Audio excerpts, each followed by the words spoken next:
to go with the.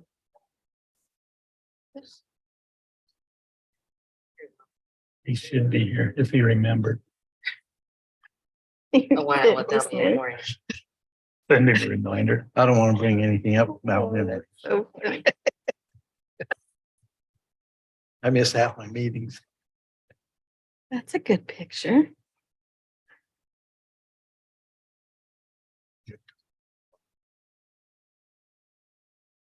I think it is what up. I think Yep. it might be up.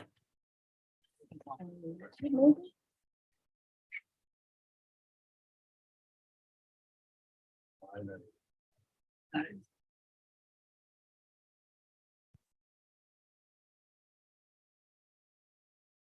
We're good.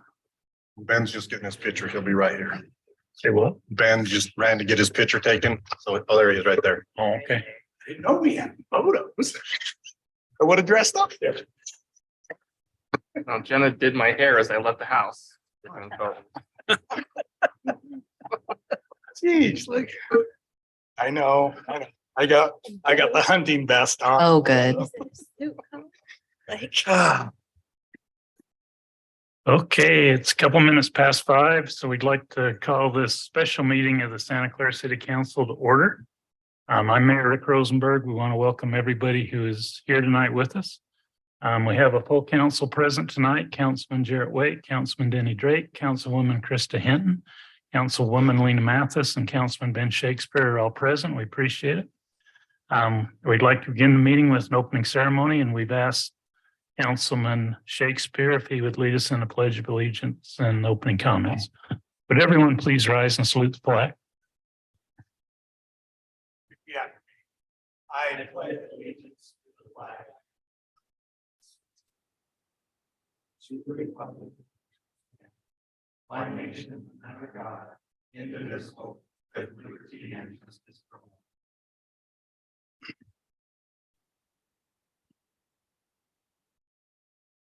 Our Father in heaven, we are grateful this evening to meet here as a city, as council and staff and residents to discuss the topics at hand. We're grateful, Father, for the moisture that has blessed us with in this area, and we continue to ask for more that we might sustain our needs. We're grateful for this time of year, for the Spirit felt, and ask that we might always be mindful of those in need and then able to help. We're grateful for all that was given us and ask thy Spirit to be over this meeting and do so in the name of thy Son, Jesus Christ. Amen. Yeah. Thank you, Ben. Conflicts and disclosures, council. Are there items on the agenda that you may have a conflict of interest on that you need to disclose tonight? Hearing none, we'll go ahead and move into the working agenda. We do have a public hearing scheduled tonight. This is a public hearing to receive public comment regarding an amendment to the Santa Clara City pole attachment fees. Gary, you want to give a little description on that for the public hearing?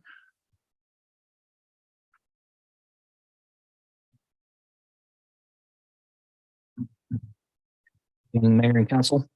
The last time I pulled up the last pole attachment agreement that I'm aware of the city had, and it was like done in 1980 sometime. So we figured it's time to update the agreement with some new wording and new policies with cable TV and communication companies that are attaching to our power poles. And with that, we're going to upgrade some of the fees with that, and we're going to match what St. George is charging for their fees. That's pretty much it. Okay. And Matt, you've looked over the agreement. Everything is okay there? Yeah, in fact, I just want to acknowledge and publicly Dustin's patience with me. He waited for a long time for me to get through this, but we did. We went through it. We did update a few things for Santa Clara City, but otherwise it pretty much reflects St. George's agreement and policies, generally speaking. Okay. All righty. Council, questions for Gary or Matt before we open the public hearing?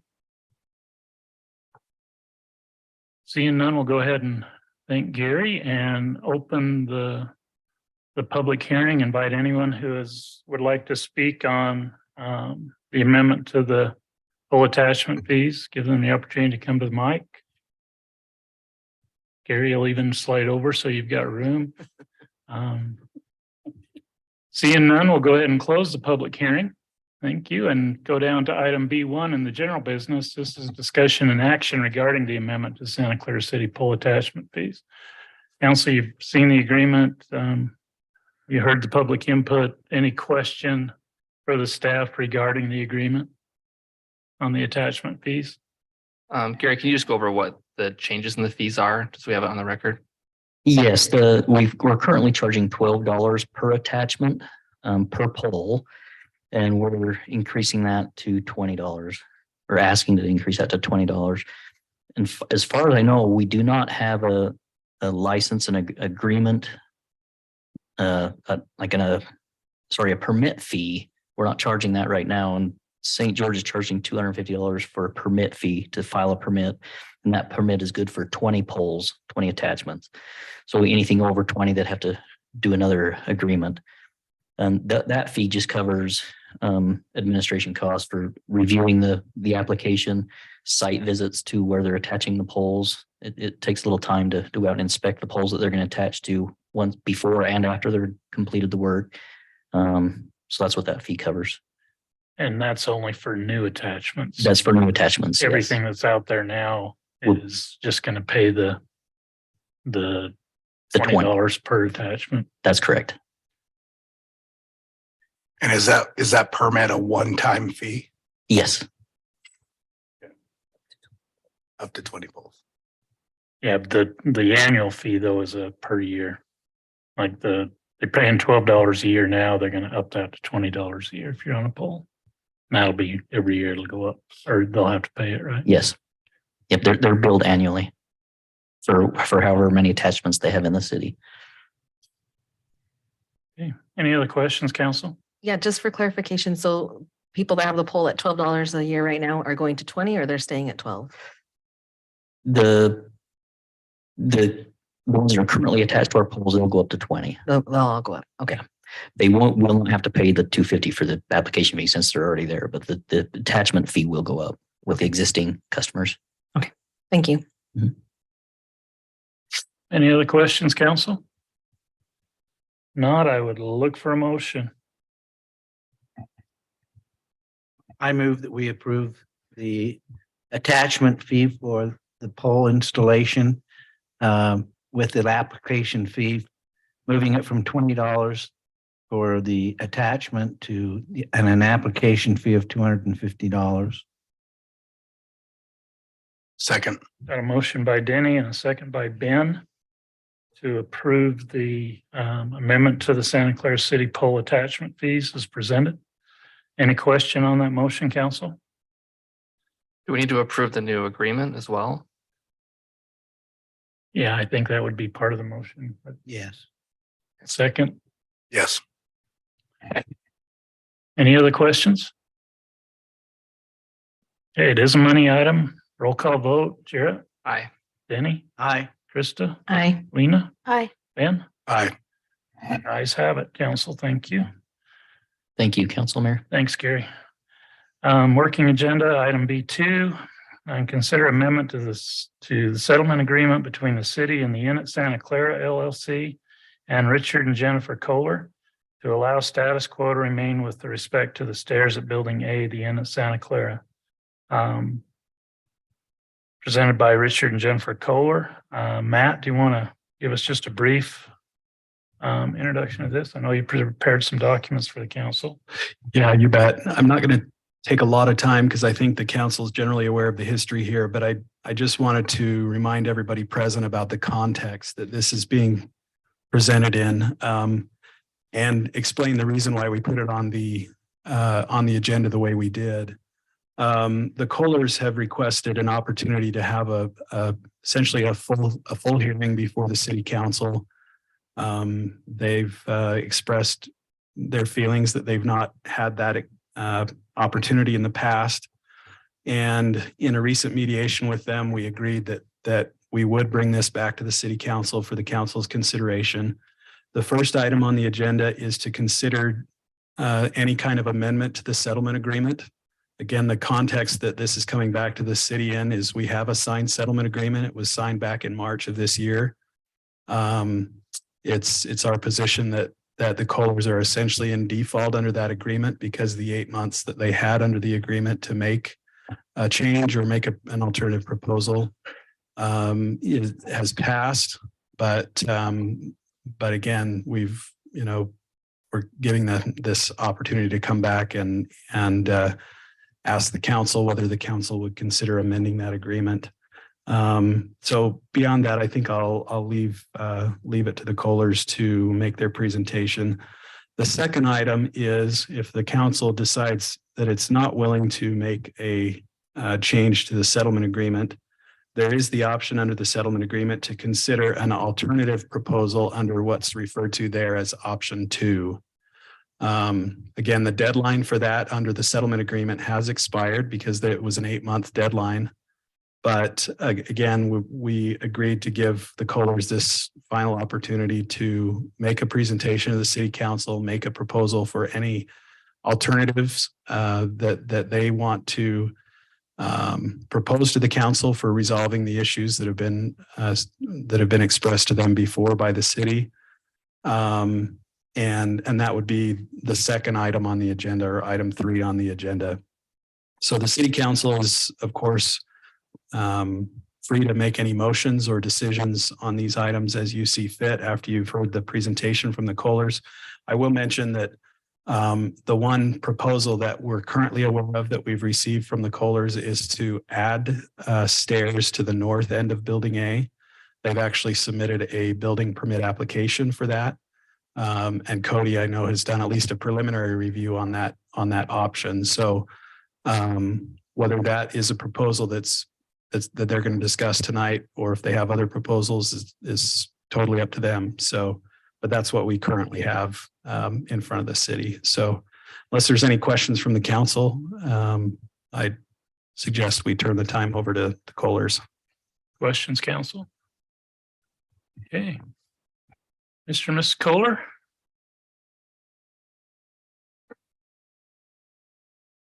Richard Kohler, for in Santa Clara, 1190 Heights Drive. Is that right? Did I do that right? Yeah, just your address, name and address. All right. All of you should have received via email from me or the city copy of comments I made on a booklet published by the state of Utah called Ground Rules. Everybody had the opportunity of city council to review that document. Let me just.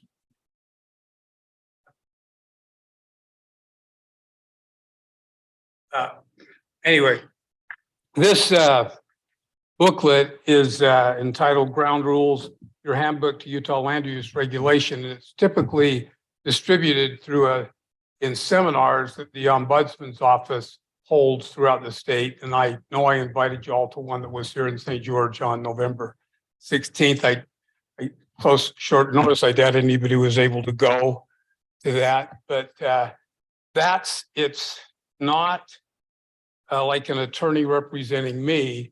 These are attorneys that just represent property rights. And I'm just going to go through these items kind of one at a time. And if there's questions, feel free to ask me for each item. Our settlement agreement requires us to meet, of course, I think the last paragraph, the provisions of the 2018 International Building Code, which is adopted by the city, and to be in compliance with Santa Clara City zoning ordinance published prior to November 1, 2018. But it also requires in a separate paragraph, I think it's paragraph 17, I believe, of the settlement agreement, requires us to meet the underlying provisions of state law. And so I'm using this vehicle, this handbook, to outline for you the provisions of state law that I think apply to our project and to what you're considering this evening. There's an index on the first page that just lists all of the heading of the items that that were reviewed with you. And then if they occur in the preamble, it just says P. And the others refer to a page number so that you don't have to sort through every page to find them. And I did highlight the copies I distributed to you, so it's a little easier to discover instead of reading the whole book. So Mr. Kohler, are you talking about procedure that dealt with the agreement you signed? Is that what you're doing? I'm talking about, I think what we're appealing is the entire procedure of appeal that we're due under state law. And yet you accepted and signed the document that Well, was presented to you. But Right. because the document says that the agreement must comply with state law. And you And so felt I'm like you were relying on that. complying with state law when you signed the agreement. Yes, it's Okay, paragraph that's 17. I'm on that. relying on the agreement that we will follow state law. Right, and that you will, right? And we agreed with attorneys and your attorney that this was complying with that. Your attorneys reviewed it. You reviewed it. And we have a signed document by you accepting that. Well, okay, I don't have an attorney representing us at this time. But you We have did no when the attorney. document We're was appealing created. just before you as owner. Danny, I am, well, Richard would know, but I'm not sure that there was an attorney involved on Richard's side when we did the settlement agreement. There was, Not. okay, yeah, because they were represented by counsel for a period of time, which was one of the main reasons I got deeply involved in this is because we were responding to the Kohler's counsel. But by the time we signed the settlement agreement, I think that you had terminated that representation. Yeah. So, yeah, just to be clear. Is that, Denny, is that what you were, Commissioner Drake, is that what you were asking? No, it doesn't help me with the decision that we're reviewing the process that's already been approved, Well, but signed by you. in that agreement that we signed, it says that whatever we do must meet state law. What have you done? Anything? This is what we're proposing. This is what we're saying right now.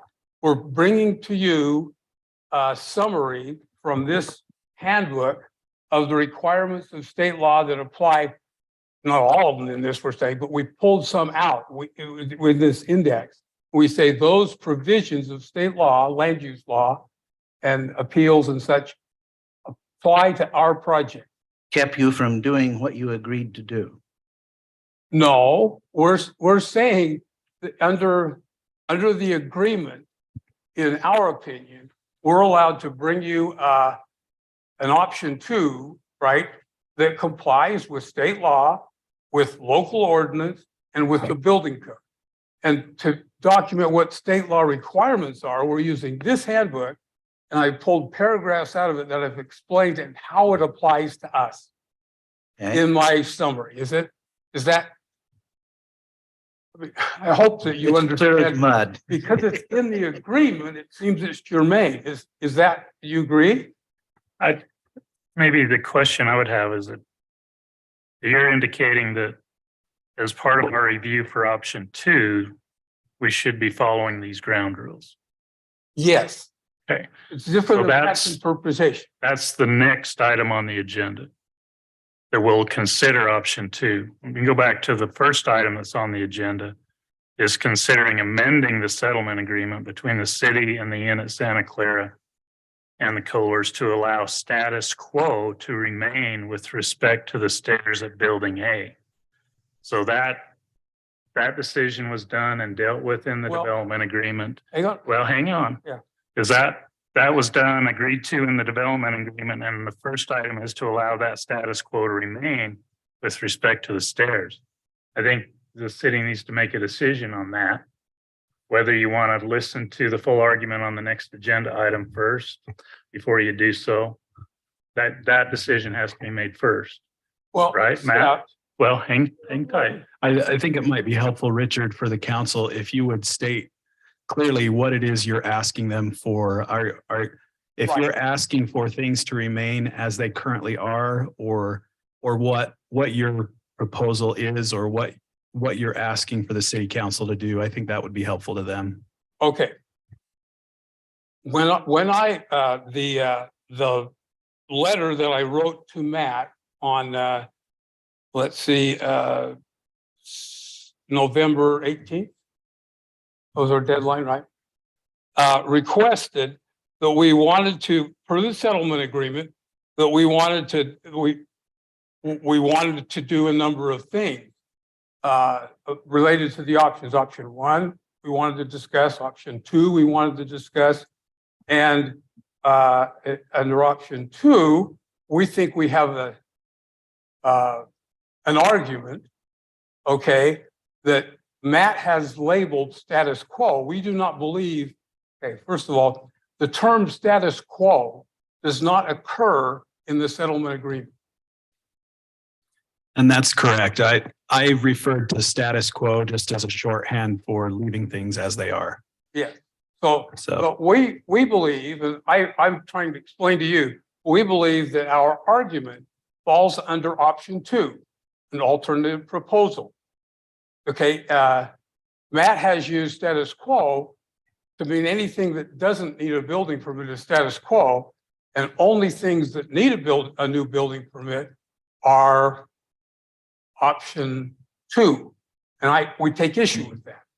We don't believe that's what we don't believe that's the plain language of the settlement agreement. There's no word for status quo. There's no distinction between those building permit, no building permit under an alternative proposal.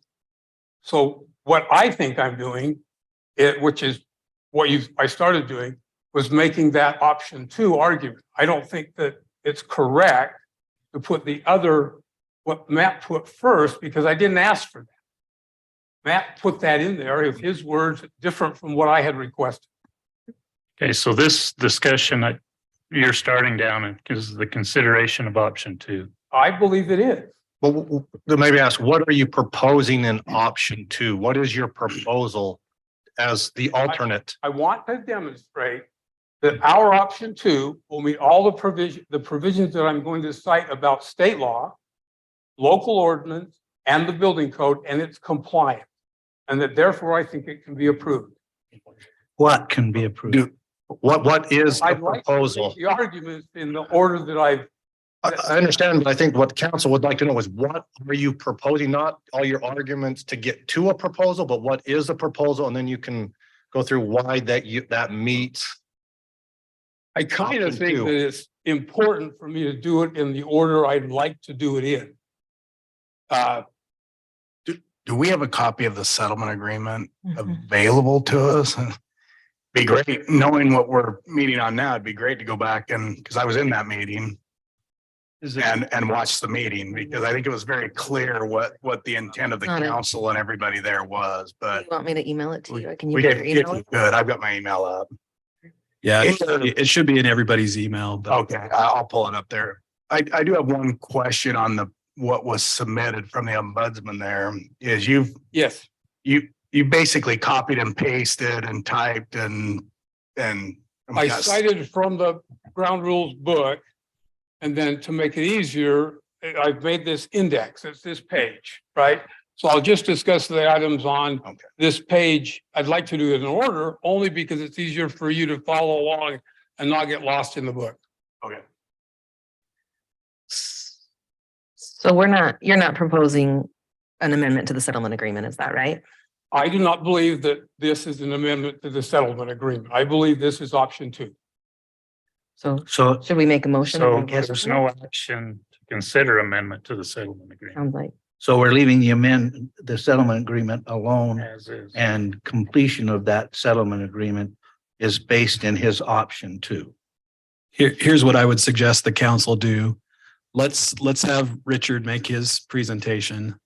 And then I think it's important that the council take action on both items that are on the agenda. But let's just reserve any action until the presentation is done and the discussion is done. And then The council can decide at that point whether an amendment to the agreement is warranted or not. And you can take action accordingly. Is that fair, Richard? Yeah, surely it's your pleasure and vocabulary different than mine, but I. Okay, All that's right. my recommendation. Okay, so anyway, just that's the index and I'd like to go in order. So I'll begin with a simple statement from state law. Even the city must follow its own rules as it has administered the land use regulation process. And how this is organized is there's a bold italic repetition of that thing from the index. Even the city must follow its own rules. And then I make an argument. And when there's multiple arguments, they're numbered 1 and 2 and consequent numbers on the left margin. All right. So my first argument under that would be the building official is the enforcing officer of Santa Clara. And then I've copied from your land use code and clipped the intervening paragraph. It's easier to see this electronically sometimes because you can't. The print gets small occasionally as it's reproduced on the right-hand column. Those are the examples from the building code and the laws. So I just say that our dispute was started, and I think this matters. The dispute started in May of 2021. We came before you the first time in March of 2022. That's a long time to not have anyone except you hear our appeal in any way. Normally, your code says that the building official is the enforcing officer. We were unable to have conversations with the building official during the entire period from May of 21 to March of 22. And in fact, just a few days before the March of 22 meeting, we again asked Matt if we could meet with Cody and Jim, the planning director and the building official. And he said, no, there's no reason to do that. And that is an appeal that we feel we've always had a right to do, but we have not been able to do. Now, we probably could have done it this last week, but we didn't. I think we've been allowed to. Is that right, Matt? We now should be able to talk to the building official and the planning director, right? You have a pending building permit application. Right. I could So we certainly could have discuss. chosen. Sure. Yeah. Okay. Yeah. About that pending application. But previous to the March meeting, we were not able to. So the item 2 is that the city ordinance considers it states the planning staff is the land use authority. So we're in front of you because in this appeal that we're making for our project, we're really saying that we've done things correctly. That's our underlying things, and that we've had rights to appeal, but they haven't been allowed. Okay. And the state law says we're citing things just from this general handbook that says, yeah, you have rights to appeal, but we haven't had them. And your ordinance says that it's very small here. It's the 1710 0.30. It says that in fact, the building official is the land use authority. It has the duty, and he also is any alleged violation. If the person receiving the notice of violation, us, right? If we receive that notice and we don't think it's right, we have a right to appeal to the building official. And we had it last May. I say last 2 Mays ago, May of 2021. And had we been able to do that, we wouldn't be before you, and the whole problem would have gone away. Because the building Why is that? official would have told us made a ruling on this purported violation. And if it would have been the same that the city council and you agreed to, then what would be the difference? What, hang on. So this was when Corey Bundy was the building official, May of 21. Is that correct? Okay, but we weren't allowed, he wasn't allowed to talk to us.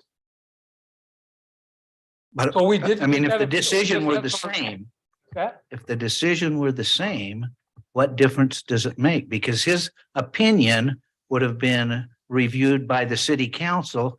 If we disagreed, he is just a referring body, no. same as the land use authority is. No. Yes, That's not, Denny, that's not true. Your code says that the building official for a cited violation is the land use authority, right? So he makes a ruling, and basically, if he says we're right, we're done.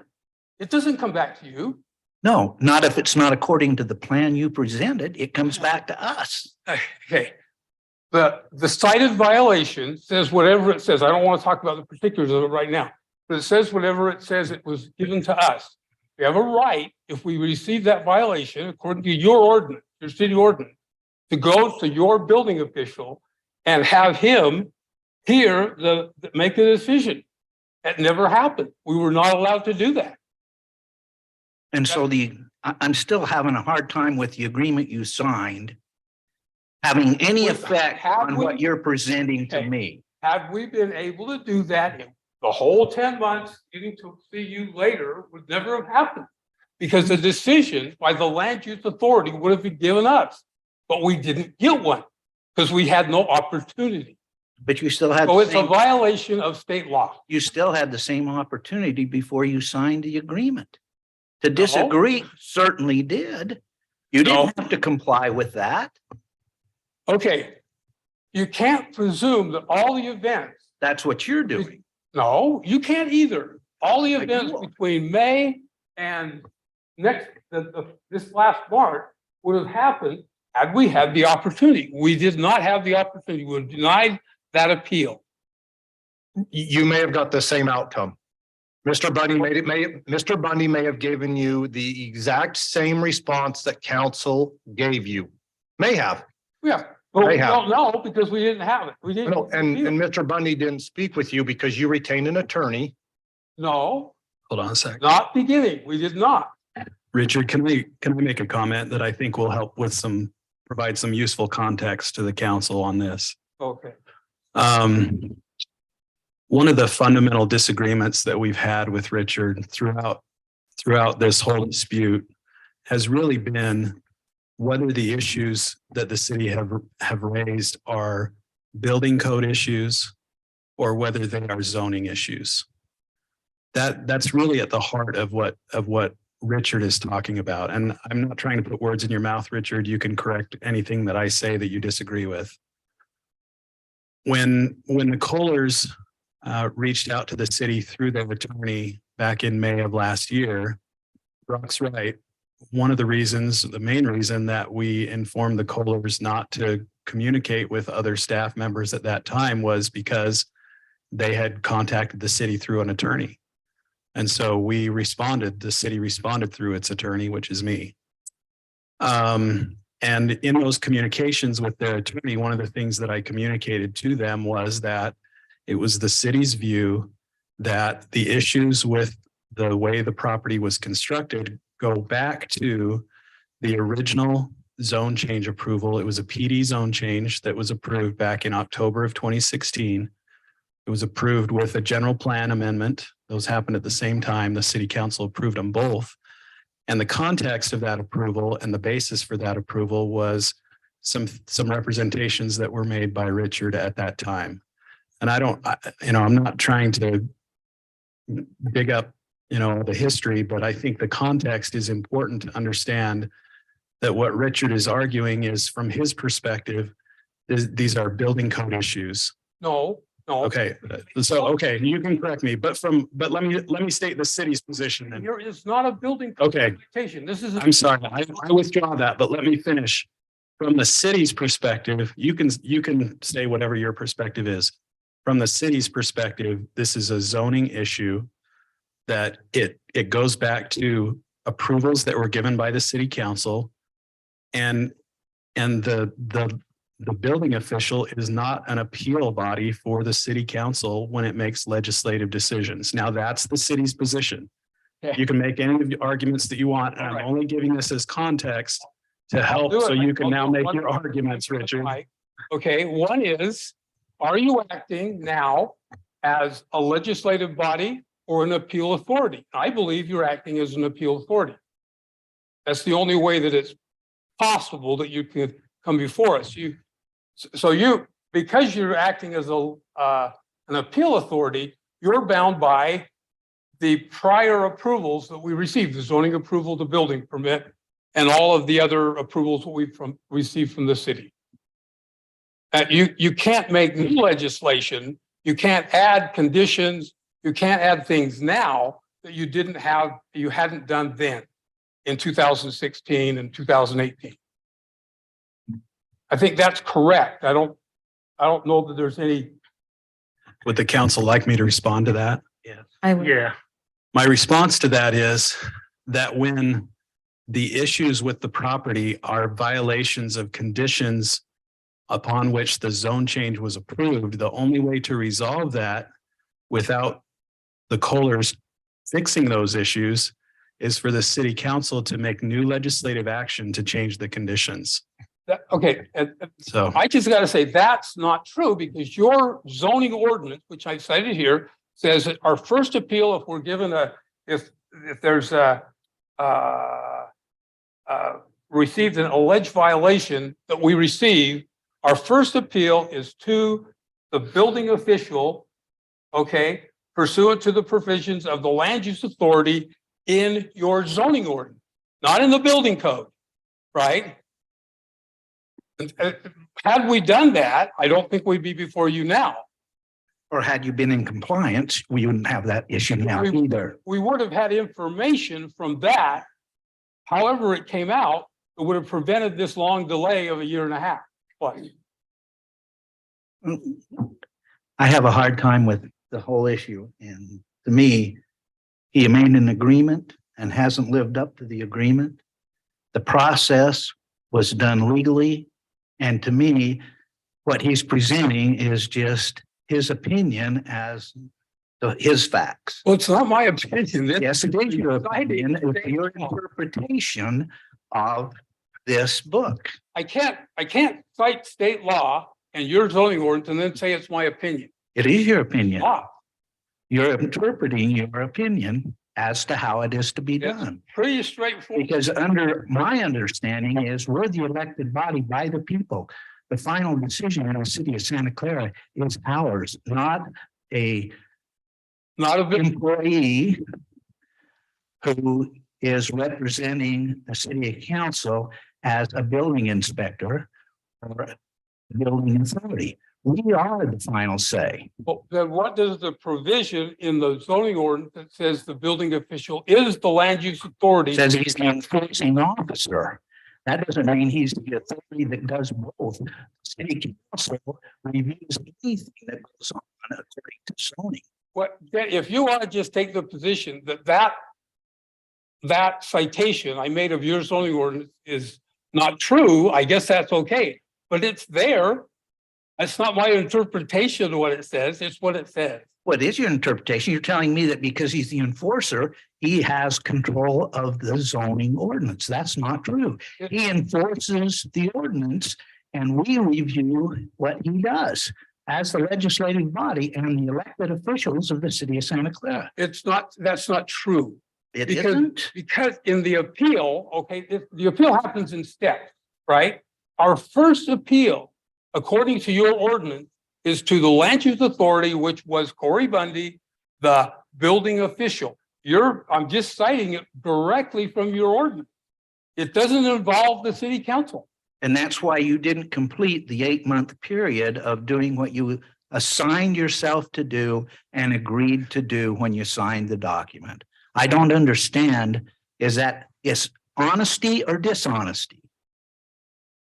Okay, I'm gonna do it again, okay? I know you're going to do it We have again, the but it still right. doesn't supply. We have the right under the agreement to explain state law the requirements for our project, to explain your ordinance, your local ordinance that we meet, and the building code provisions that we do or don't meet. We have that opportunity. That's what we're doing. And Richard, you had that opportunity and have had it for 2 years. No, You knew you were in violation and there was a violation written to you and you had that time and then you have an agreement, a settlement agreement I signed. haven't been able to discuss it with anyone except you Why did you sign the agreement? because I had no other option. You didn't have to sign the agreement. You certainly had an option. Under the agreement, I have option 2, which I'm doing now. No, you're explaining a bunch of other stuff. I'd really like to see and hear option 2. Me too.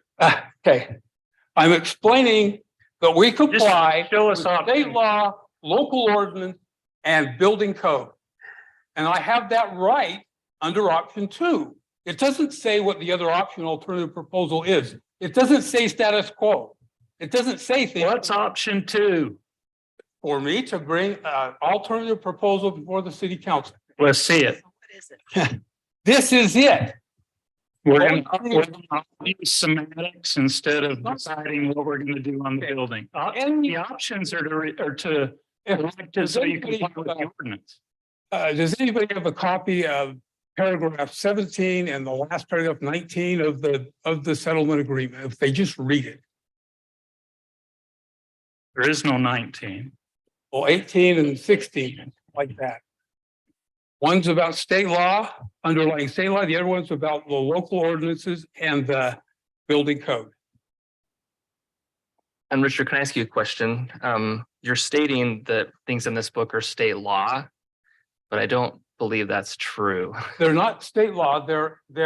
This is used to explain state law to city councils, planning. Right, I agree that like this is really good advice, but it's not actual So code. yes, there are citations of law in here, but it's a general guideline explanation. It's not, it cites specific examples.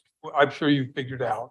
Right, so are you Just saying that please- to comply with the agreement, you can bring this book into the discussion because this is state law? Is that what you're trying Because to? it's a simplified way for me to introduce the principles of state law as I understand them from attending this seminar and as the ombudsman's office has explained it to me. We don't want to hire an attorney. We're not interested in suing the city. We're interested in having our appeal heard fairly. Okay, So are you looking to have the building official review it with our TRC? And then they refer whatever they're going to do to us. And then we make a decision. Is that what you're asking? Okay, That's, the provision that I cited in your zoning ordinance does not say that the building official will give us a decision and then refer it to you. It says he is the land use authority and he gives us the decision and we're done. I'd like to actually see. That's what your ordinance says, and that's what land use authority means, and that's what appeal means. Again, if you're gonna take that position, then it could be argued just the other way. So now you're taking it. Well, Well, I guess I'm gonna say you're looking for a decision from the building authority. Why are you here? this is a complaint that I have, right? That Has he we were issued a not allowed, decision? we were not allowed to go to the building official and we were banned from having this appeal. Was that the decision issued by the building authority? No, because we couldn't go to him. We Then couldn't, how can you appeal a decision that hasn't been issued? we're not appealing the decision, we're appealing Have the you notice submitted of the, violation. have you submitted all of the required documents to get a decision by the building official? All we would have to submit, Have you submitted it? okay, If you haven't submitted a complete application, you're not due a decision by the building official. okay. We received from Brock verbally and probably in writing, some way, right? A notice of violation. When we received that, we had a right, according to your ordinance, to violation is small here, let's see, exists.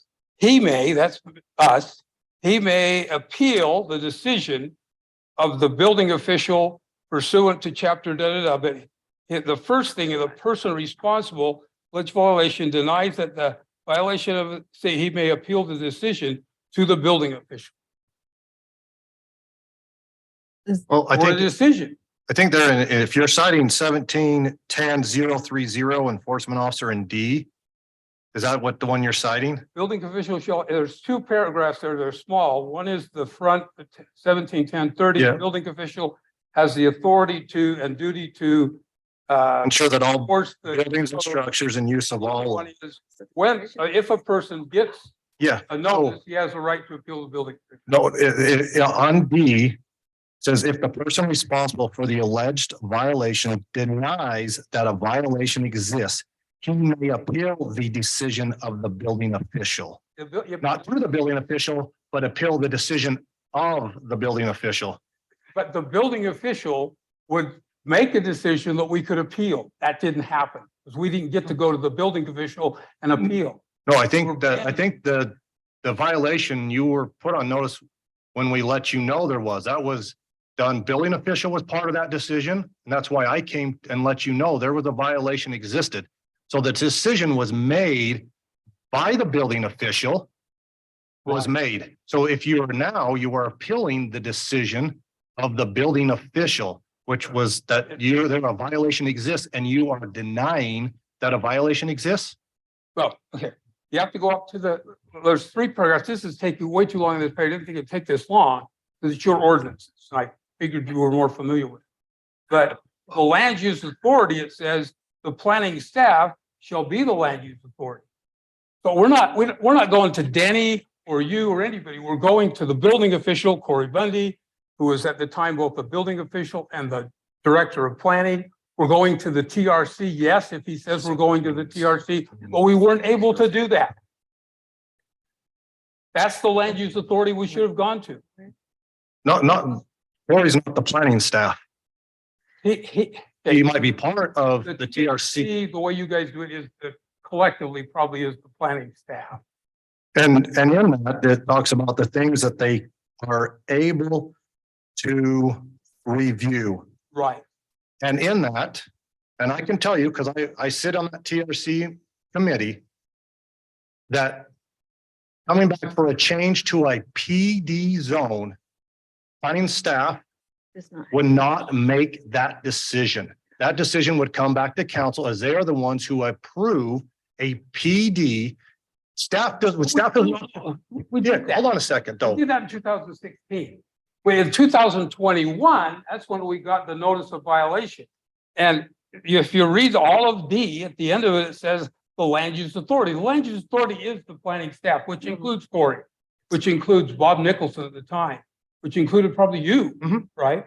Okay, but we, rather than having that appeal, which we think we always had, we couldn't talk to those people. They were not allowed to talk to us.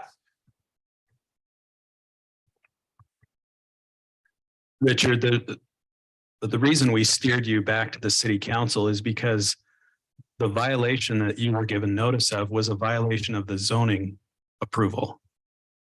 That's how it's always been communicated to you. And I know you may not agree with that, but that has always been the city's position. And so you've had, this is the second opportunity to come and present to the council and make your arguments. So At least, well, let me just take one at a time. So that in March, we reviewed two purported zoning violations. Okay, one's got to do with the parapet height, leave that alone for a minute. The other has to do with the setback. The paragraph on the top, okay, says that the planning staff reviews setbacks, distances, lot lines, and other buildings. It's their responsibility, which we couldn't go to them, but we should have been able to. And I do want to add, you're missing just one part in that. It says setbacks of 1 foot or less. So it's really minor changes that they can review based on this. And so I think that's my concern as a council member, that this was more than a 1 foot difference from what was on the plans and Well, I what guess I'm got saying, built. if it was more or less, we have a site plan, it's about a foot, okay? And at the time, it was not deemed to be a violation. We weren't stopped. We didn't have to go anywhere. We just proceeded with construction under the plan that was reviewed. So, but if it had been noticed as a violation, this is like 2019 and 2021. We're told it's a violation in 2021, but in 2019, we were told it wasn't, and we proceeded.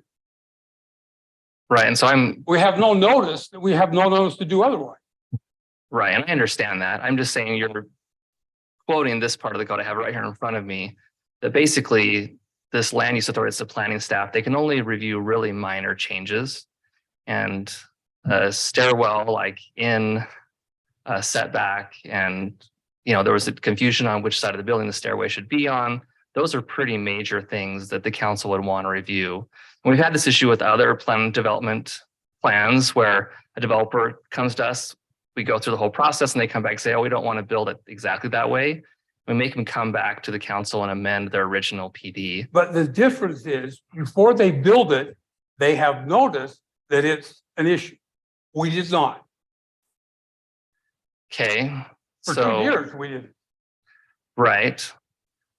But again, that comes back to, So we should still have the right, that all I'm saying is we should still have that right of appeal. It's just a simple administrative appeal, us to the building official, the TRC maybe, but that's what we should have been able to do. And that does not get reviewed again by the planning commission or the city council. It's done, depending on how it comes out. In your interpretation. You're an enforcing body, the enforcing body, but the legislative body who's elected by the people, who makes the decisions for Santa Clara, is the city council, not a planning commissioner, not a zoning ordinance referral from a building inspector, but it is the elected officials by the people. That's who the authority lies with. And you can deny it all you want, but that sounds like a Nazi type guy denying that the freedoms that were elected for and we were used for. When we come before you and we're asking for zoning approval, yes, that's right. But when we come as an appeal, your ordinance says, go to the land use authority, which is the planning staff. You haven't come to an appeal. Here is an agreement that you signed. And You signed this agreement. Let me read you some of the options that were given to you that you have done nothing with. But you signed this agreement. I'm wondering, Mr. Kohler, about your personal thought on how you can justify not completing what you agreed to do. You can't do that and legally sign this document. You should never have signed it if you weren't willing to do what you committed to do. Now, maybe I ought to ask Sister Kohler if she committed to do that. option 2, which I'm. There's option 3 too. There's a number of options in here. Option 2 is clearly spelled out in the thing, and it doesn't limit us to build something or not. It allows us to have this discussion. So why don't you use option 3 then? It's spelled out too. What I'm telling you is you had the opportunity of doing 1, 2, or 3, and you did nothing. Danny, am I entitled to do option 2 or not? You seem to be stopping me from doing. No, what I'm telling you is you did nothing under the law and the commitment that you made. We gave you 8 months to comply with that. And in that 8-month period, you did absolutely nothing other than to prepare a document to argue against what was already signed and agreed to by you. And meet with representatives of the state ombudsman's office during that time. Yeah. And prepare documents to do this now. To It's taken longer than I thought, but here I am. So tell us what you're going to do with option 2. Okay, I'll proceed. I think we should go to at least item 3 on page 4. Yeah.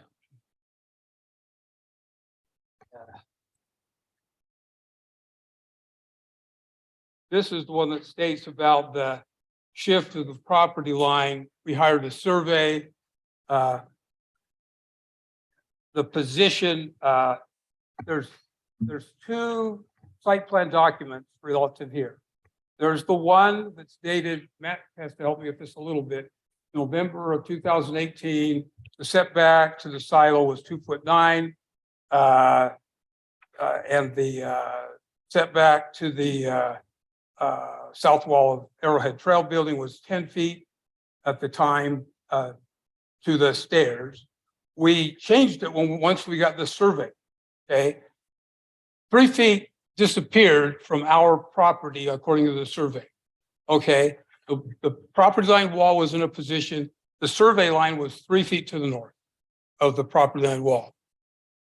Okay, so we had prepared for the building permit, the first site plan that Matt recognizes, okay? The second site plan had to be prepared subsequent to the survey, after the survey, and it adjusted. What we did was move the silo from 2'9" to 5 feet away from the property line wall. What we did with the Arrowhead Trail Building, Building A, we moved the corner of the building to 13 feet from the property line wall. So that's your roughly a foot, right? Because the staircase is approximately 4 feet wide. That's how you get to that. It's a foot. And so at the time that the building corners were located and poured in concrete, that was the situation. The property line was considered by the city and us to be where it had always been, but we had to respect just in case. So we moved those farther away from the property line wall. Okay. And in the summer of 2019, poured concrete. Okay. For the silo, a little later in the summer for the silo and the staircase itself proper, not the building, but the staircase. So, and we state that Corey Bundy was both the chief building official and the planning director. And we say that he had the authority to approve minor variances and that he did that. Okay. And he told us that. He also told us that the setback on that south property line was probably about 2 feet, so if the property shifted to 3 feet, right, we would still have 2 feet. And that was deemed acceptable. Okay. And okay, farther down, but that's the point there, and that we were approved by the staff. And we had no notice that we were doing anything wrong and couldn't have had that. So that's an argument of equity. Is it fair for someone later from 2019, 2022 years to come and say, well, you did it wrong? I think it's correct what we did. Okay, now there are ambiguities, confusing language in the state law. This is another one in the preamble of this book. It says, where there are ambiguities and confusing language, they are to be resolved in favor of the use of the property. There's other communications about this, but clearly you must understand that from our standpoint of view, we're doing what we're supposed to do. Things change, but we didn't like just go ahead, do it without drawings, do it without inspections. We continue to do the things we had a duty to do. And we think that state law says there's a duty to be to resolve those confusing directions in our favor. And we point out that Matt wrote in November of 2018, recently, he wrote to us critical of the building permit plans. He says the plans submitted to the city and approved by Corey are contradictory in some respects. For example, on pages, stairs are depicted on north and south sides of building A. In some places, stairs are depicted only in the north. But in the primary site plan, the one adjusted by the survey, they're depicted right where they are now. That's where they are. That's where they have been. They haven't moved. So the confusion shouldn't abrogate our right to have the building where it is. Richard, I don't want to interrupt your presentation, but I do have a question about that. Specifically the site plan that reflects the current layout, the current measurements. Right. The concern I have with that, and I've expressed this to you before, is that I cannot locate anything in the city's records that shows that Corey approved that site plan. Well, I will address that. It's Okay. Farther down in here, and I address it in writing. Okay, that's fine. You'll have a record of it, and it's in context. I think that you'll understand our position. Okay, The next one is public clamor. Our zoning approval with dates from 2016. Our building permit was approved in November of 2018. Our construction was mostly complete by actually complete entirely, final inspection complete by late July of 2021. We received notice from the city of the purported violations in May of 2021, when we're almost done. All we were doing is landscaping. So it's not timely in terms of what, if you wanted to make this complaint to us, we've relied on the approvals of the city to our detriment, I guess, and expense because of when we were notified of this purported violation. We don't think it's a violation, but when it came, it's not fair. We can't change it at that point. So essentially my saying that, but we also would like to point out that in August of 2024, late August, Matt wrote us and he says, you should also know that I have had residents contacting me in recent weeks, asking what is going on. I have just been telling them that I can't share anything with them yet. I have been hoping we would get a favorable response from my last letter and that we could tell people that the city of Mr. Kohler had come to terms. However, if they are calling and texting me, it's almost certain that they are doing the same to city council members. And I don't know what's being said in those conversations. The city and especially city council members for the city and especially city council members, there's a bit of a delicate balance to strike. And I feel the longer this goes on, the more pressure builds up from the residents and the more difficult it may be for us to reach an outcome which will be both manageable for Mr. Kohler and the city can defend against resident complaints. I bring that up because state law says in the preamble, public clamor is not sufficient evidence upon which to base an administrative decision, which this clearly is. It's a 2-year late administrative decision. For those, it should not be taken into account. And this paragraph wasn't written for us particularly, it's written in general by the state ombudsman to protect property rights of everybody. And I feel that was where we went astray. We are hearing that you as the city are hearing the public clamor and something has to be done by us, even though we've done everything according to the building permit and the zoning approval. So I just think that that's the primary reason for the dispute is public clamor, and it shouldn't have been. P, for those who serve as the land use authority must afford due process to the applicant. Here I cite a provision from the building code. Let's see, I think it's an A107 has to be the building code. It says this code shall not require changes in the construction documents, drawing, construction or designated occupancy of a structure for which a lawful building permit has heretofore been issued and otherwise lawfully authorized. That's our situation. We build it according to the lawful building permit that we had. And the building code, so to be clear, not your zoning work, but the building code says can't make changes to it. Right? Because it's a lawful building permit. But yet we're doing that for us. They are making changes. They're making additions of things we have to do that are not on the building permit. Depending will on cost us which additional building money. plan you see, What? depending on which building plan you see. Okay. One didn't have the southern stairwell. Okay, that goes back to the apparent confusion. But the only site plan that works of all these site plans is the one Matt says he can't find, which I'll address later, but it's the one where they are shown just where they are today. And it was the one that was used to prior to the concrete pours, prior to the stuff by the city. But There's the not some creation- other site plan with 2 staircases. There's none of that confusion. Because of the zoning request from the first site plan is why you got your zoning, and yet you did not build it according to the first plan submitted. What was, you mean I didn't build it Like With- before I got this, like. You site had the plan before northern survey? stairwell, you had the northern stairwell on the original plan, I did not not. the southern stairwell, No, the zoning approval has two staircases on it.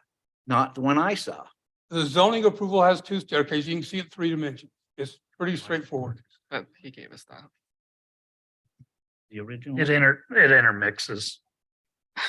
Some plans have two, some have one. But It's but- no rhyme, no reason, those are the permit drawings, and that's the confusion, but the. but zoning- the detailed plans that I see, But the the zoning. detailed plans come after the preliminary zoning site plan. The detailed plans show no stairwell on the south and a 10-foot setback Okay, and survey boundary lines after the survey.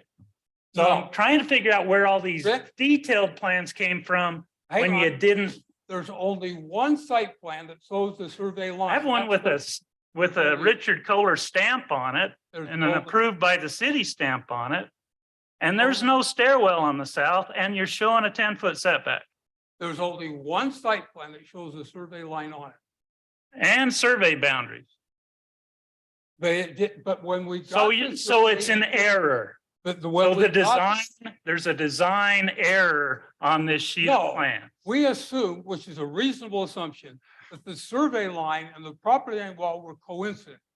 Your surveyor who works for you said, I don't know what happened, but that's not the case. And that happens, that's the first time that's ever happened to you? That happens every day. Well, and it gets resolved, okay, and the way we resolved it is correct. But what I'm pointing out is there is only one site plan that has the survey line and the block wall on it. So all these other site plan, or all these other plans, the landscape plan, those are all bogus. Those are preliminary. Those are bad. Clearly done in the fall of 2018 before the This is- survey, which well- was done. If the survey was done in February approximately of 2019, we couldn't have drawn them until after the survey. There's only one site plan after the survey. That's the only one we could have drawn. It is the only one that exists with the survey line on it. Was it ever Different given to place the from wall. city? Well, I'm taking issue because I know you know that this gets resolved in the manners that we did. Yeah, but they get resolved much sooner than they got resolved here, or they were ignored much longer in this Yeah, case. we got the survey. What did we do? We prepared the new site plan. It took about a month, more or less. with Mark- Move the stairwell. with Mark met with, and we did what I told you. We moved the physical corner of the stairway 1 foot from where it had been previous. And it's the site plan that I'm telling you existed. That's the one that got built in concrete in 2019 summer, okay? We can't change that. That's what happened. And that was approved by the building official inspecting, and also I believe by the TRC. Because Corey's the kind of guy that would have taken it there for them to see. He just always did. Do we have any documentation of that, Richard? Well, and that's what we're saying, that there's possibly missing documents, but it's like, I don't know. I just know what I was told.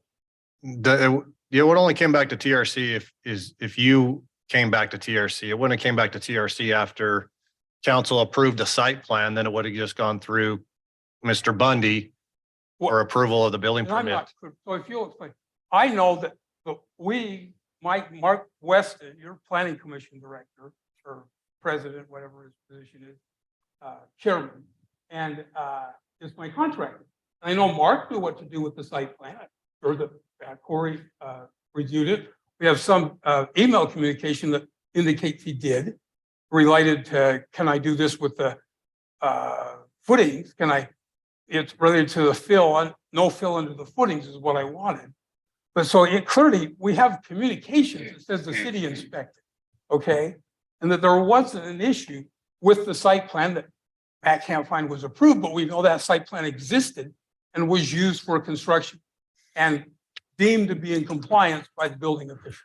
Do you have a copy of the site plan, Richard? Yes, you have a copy of it. I have a copy of it. Yeah, you've Do you- had it since Mike Dunn sent it to you a long time. Oh, okay. So it was sent with one of Michael Yeah. Dunn's letters. Okay. All right. So.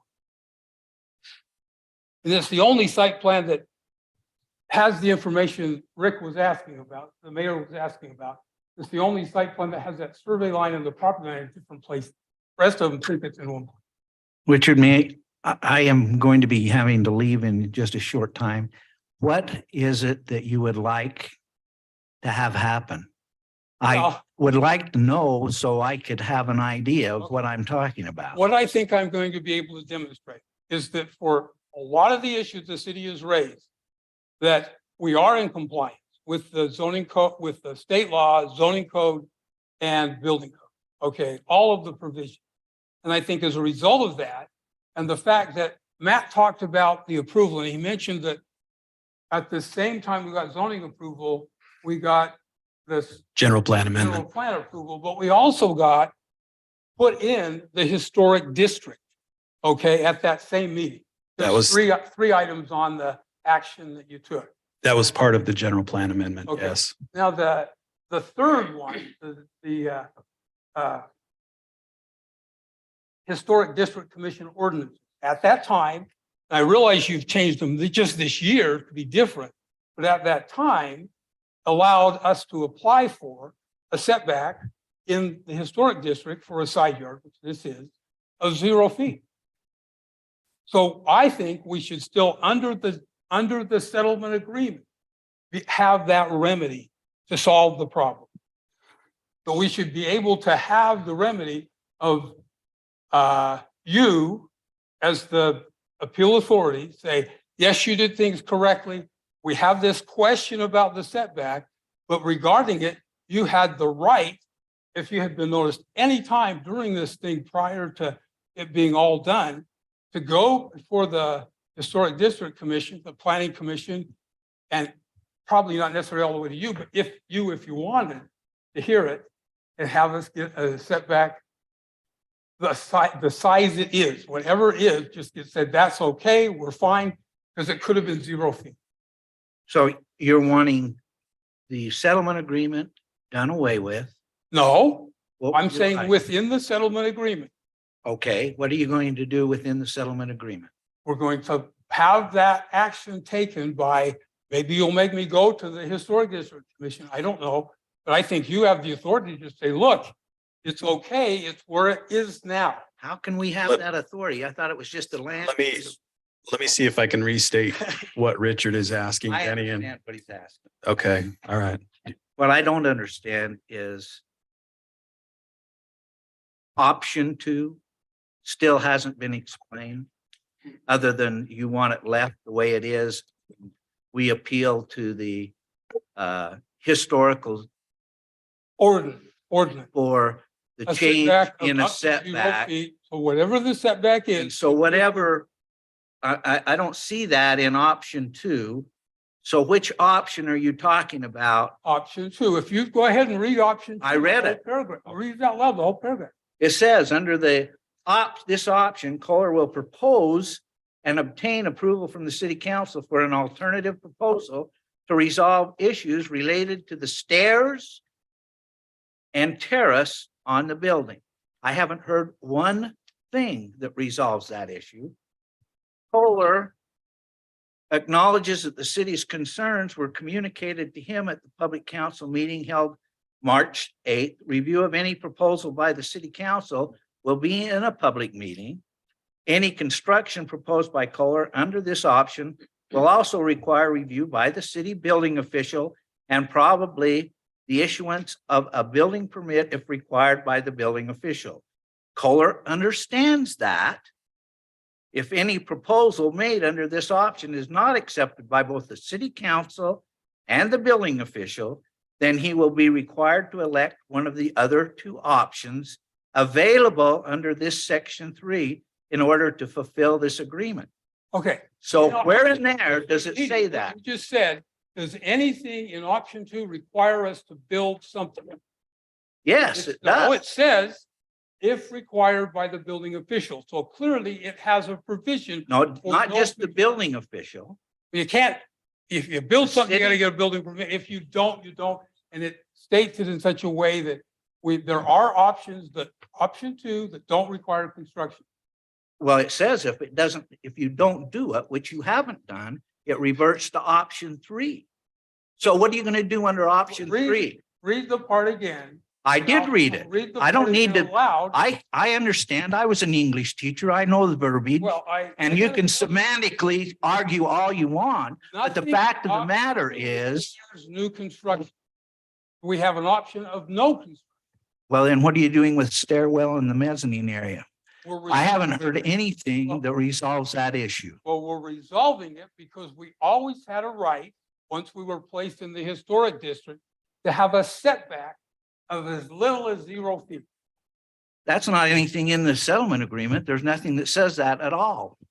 Can I read some of the minutes Says, from our meeting in March? Please. I mean, I would hope you'd go read all these because these are your words in here. Yeah. Mr. Kohler said understands the city council is reluctant to not have a design accompanying the settlement agreement. Right. We spent a long time talking about a design before we agreed to this settlement agreement. You were reluctant to have that because you needed to close on your loan. Okay? correct?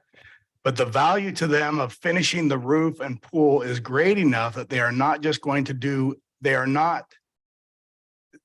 just not to, it's probably right. They are not just going to do anything.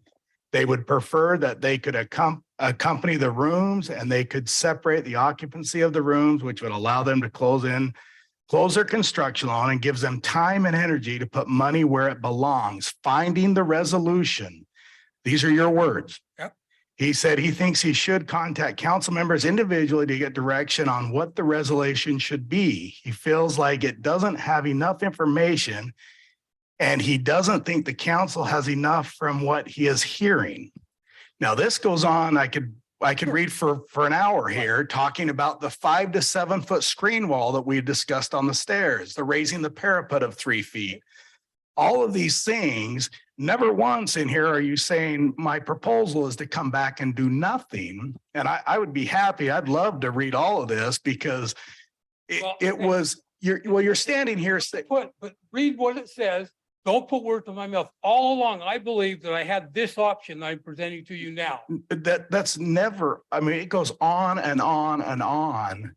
And it's there, and that's why I pulled this up because you're putting words in our mouths. So you're sitting here saying, my option all along was to provide get it more and do information. nothing and then go argue what we've already argued for a year and a half. That My belief is that option 2 allows me to come here and do exactly what I'm doing. it's Argue not on even behalf close. Of And- argue on behalf of my rights under state law, the building permit, the building code, and the local ordinance. Which was argued for 5 pages of minutes here. Okay. And then we get to the bottom on this. No, because we've had this argument.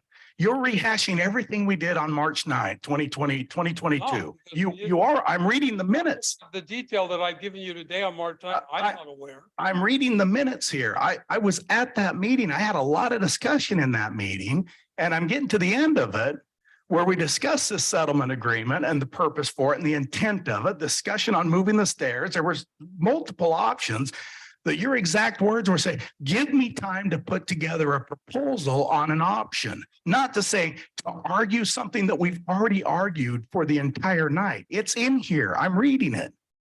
I'm not putting words. I'm reading the I words. think I say that I want to give you more information. That's what I'm doing. I don't think I ever said I'm going to give you just a new A construction. design. What is a design from an architectural world? Your words state, I want to come up with a design. Word that again, where I say I got to come up with a design. I just read them. Well, it says in the abstract, what I'm going to give you a design. To give time to propose a design. You didn't want to spend the time. You needed to close your loan. Right? You'd have the money there to put something together in a design that you wanted to meet with the city council on site to propose a design. So a design, in my opinion, isn't to come back and argue state law that we literally have spent. I had to go through the first 5 pages here that we've had this I'm discussion. sure that the settlement agreement requires me to comply with state law. I'm sure that the settlement agreement requires the building code and the zoning ordinance. H2 on March 9th. All of this was I in do here. not believe that there is a physical construction that does all of those. We discuss the 5 to 7 foot fence that was proposed. We discuss tinting the glass rail. We discussed planting. We discussed planting against the wall. Okay, we discussed moving the stairs to the north side. All of these discussions are in here. And then we followed up with your comment that I need time. I need to close my construction loan, which I was very sympathetic to. I think most of us understand that, to give you time. And I think if a letter comes to the city council that says, I need additional time, we would have been sympathetic to that. But we're making the same arguments that I can read right here. They're all in the first 4 pages of this. Okay, so you're saying that option 2 requires us to build something? Yes. And 100%. then why does it say that we may or may not have to do a building? In option 2? Because it has to be proposed. Okay. Well, The design, we had no you design. don't need a building permit, you haven't built anything, right? And it's in that sentence is in there. You had a proposal with the support behind the council originally. You had sent a 5 to 7 foot drawing on the stairs that I think the council was ready to approve. And then it came They back voted with, option 1. and it went back to the fence, which was a structure on the fence. And the council was not acceptable to that. And then it was the glass rail. Well, I'm happy if you want then to go and explain why option 1 is not viable. It's already here. You've already explained it in here. I can read it from March 9th. We had this discussion. What does it say? Well, let me get to it if you want. I mean, it's 7 pages to Why- get where I Why just. can't I do, why do I believe I can't do option 1? Ben, would you mind if Doesn't I, comply with the building I'm permit? do you mind if I just ask a question? I'm just saying, you're proposing as though the intent was you could come back and argue state law and code and the appeal. And that's great. What they're like. That was never the discussion in here as to what it was back in March. You can look surprised. I'm looking at the facts and the documents here. I'm going off what I have. I don't have this mysterious site plan. I have plans that show stairs on both sides. I have all the minutes coming to this. I have what we discussed in March, which I was at.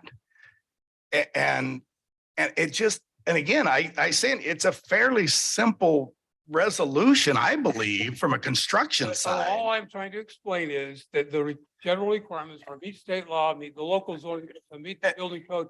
And the only way I can do that, in my belief, is option 2, as I'm explaining it to you. And I'm going to tell you from me personally, I would disagree in that because your argument isn't to construct something.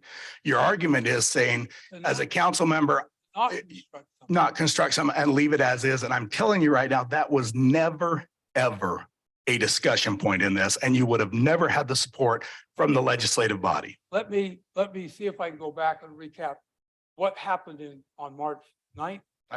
Yeah, I'll try to find it all. Okay. Richard, We sorry, were on the agenda. on before March you do that, Hey, Richard, Richard. hold on a second. Before you do that, I think this is potentially helpful. Assuming for the sake of argument that you're correct, that option 2 allows you to make a proposal, which is essentially to do nothing, no construction. Let's just assume for the sake of argument that you're correct. Option 2 also requires that option be approved by the city council. I agree. So, we can argue about, what this says and whether you can do no construction. But you got a body of people here you need to convince. So my suggestion to you is convince them, don't argue with them. Well, I'm trying to do that. But on Let March, me explain just. on March what I- 9th, that what I was came never, prepared to do on March 9th. page 14 was tinting. Page 8 was railing, page 6 was planting. So I mean, I can go through all that was proposed, never Yeah. once was doing nothing But- a proposal. Let me see if I can do Okay. this and not ruffle feathers. Okay. When we came to the meeting on March 9th, there were two outstanding items on the agenda. The setback, sort of discussed a little bit, and the height of the parapet walls. You agree? That's what we came to appeal. The stairs in the setback. The And the stairs height and the of the wall. setback and the height of the parapet wall. Okay, roughly, from my hearing the thing again, halfway through the meeting, Matt had out drawings of the thing we'd already said we wouldn't and couldn't do in great detail to Matt 3 or 4 days prior.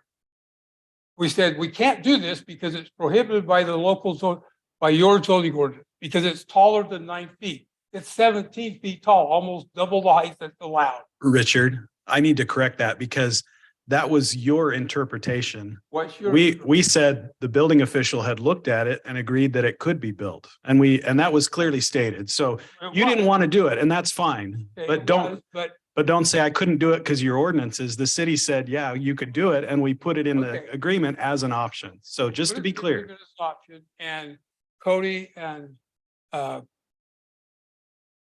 Jim made an argument that if it was classified as an other or an arbor, that it could be done because it's not a fence and it's not subject to the 9-foot height requirement. Okay, but if that's true, put yourself in my position, man. We have a building permit and we have a zoning ordinance, both of which do not show anything 17 feet tall, arbor, fence, or otherwise. So we don't believe that we can legally do that and be in compliance with our original zoning approval.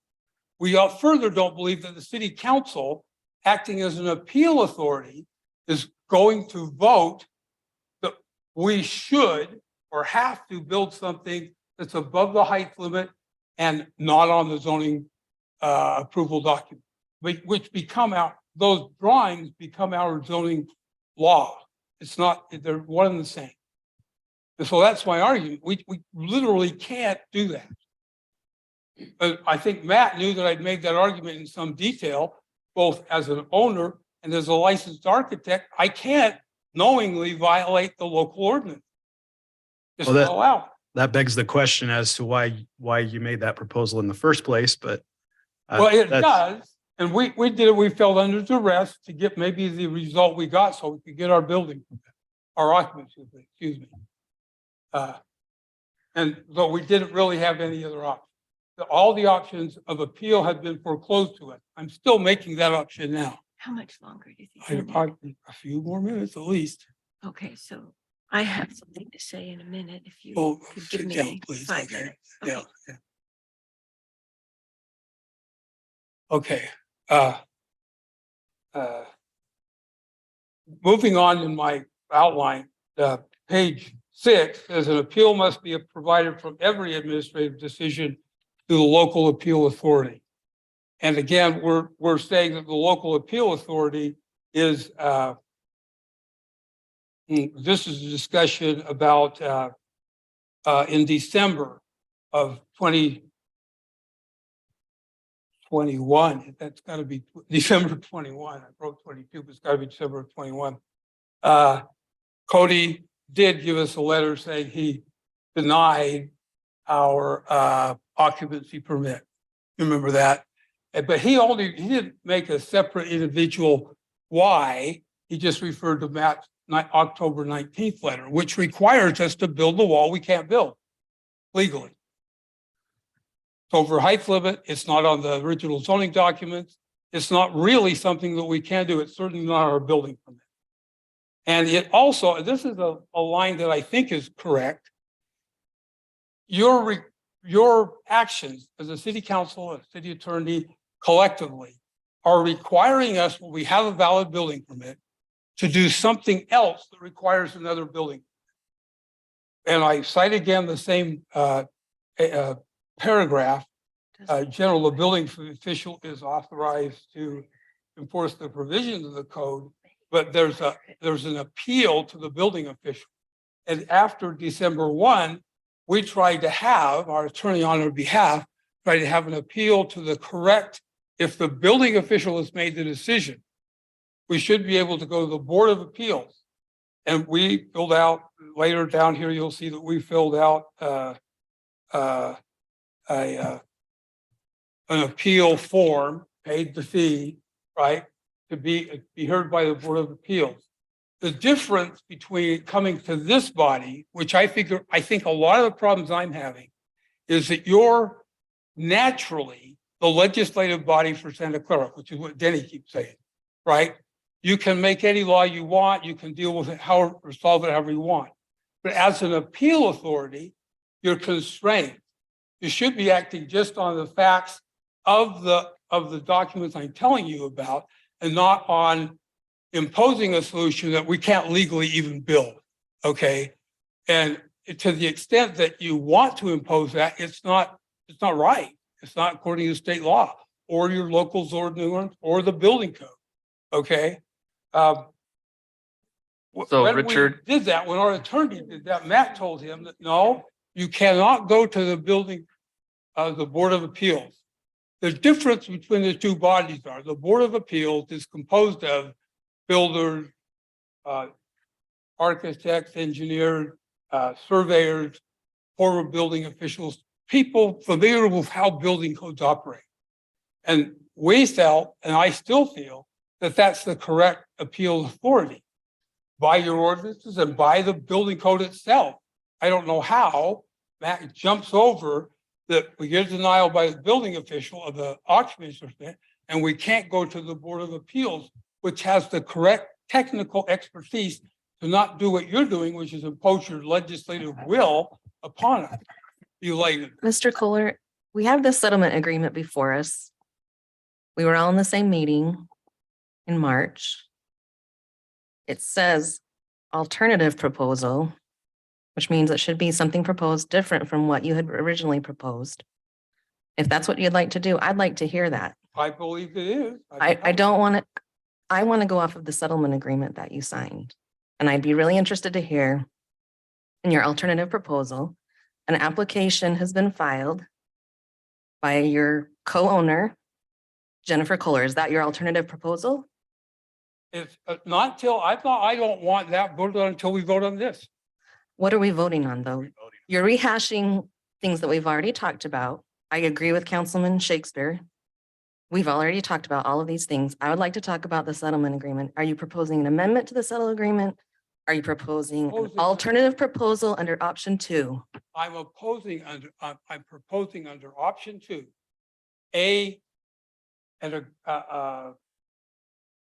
something that satisfies the state law, local zoning ordinance, and the building code. In this And I body, believe in this body. what I'm proposing is the only thing that does that. So what is the something you're proposing? I think I outlined it by saying that we have had, because we have been in the historic district, we're allowed to have a setback. If the historic committee approves it, Yes, you may say. and you haven't submitted anything for their approval or an application or I a have fee, the right to do that. you might have a right to do that. Now, what you've had more than an hour. I'd like to hear the co-applicant's position, if you would, please. So take a seat, have a seat, Mr. Kohler. I've given you more than an hour. And we seem to be hashing the same old stuff. If you want to make an application to the committee, as you've discussed, make said application. Well, if you'll allow it, that's what I would propose to do. That's. They'll review it and they'll submit a recommendation, correct? Yeah, they're just a recommending body, so they cannot grant. It's just a recommendation to come back, Right. because Not on setbacks. We've made Well, but as, don't you? So it's not allowed now. not on setbacks. They review building architecture, design, materials, things of that. nature. Did they review setbacks in March? Prior to. Mr. Kohler, please. Did they review setbacks in March? No, So that even in March, that wasn't an option. So when they signed this document, that wasn't an option. correct. Then that's done. That's passed. Now you can go sit down now, and I'd like to hear from your Mr. Kohler, I've got 4 guys over there. That's what you. Listen to me. I I have 4 people over there that can physically remove you from the building, and I will so instruct them unless you please sit down and let me listen to your co-applicant. That does not involve any words. Because of Chief, and the date. please, Okay, the settlement. it's agreement- done. You're done. The settlement agreement says 2018. In 2018, they did have the 0 setback in the. Mr. historic- Kohler, we've given you ample opportunity. Please. Well, walk away. Make it easy for us.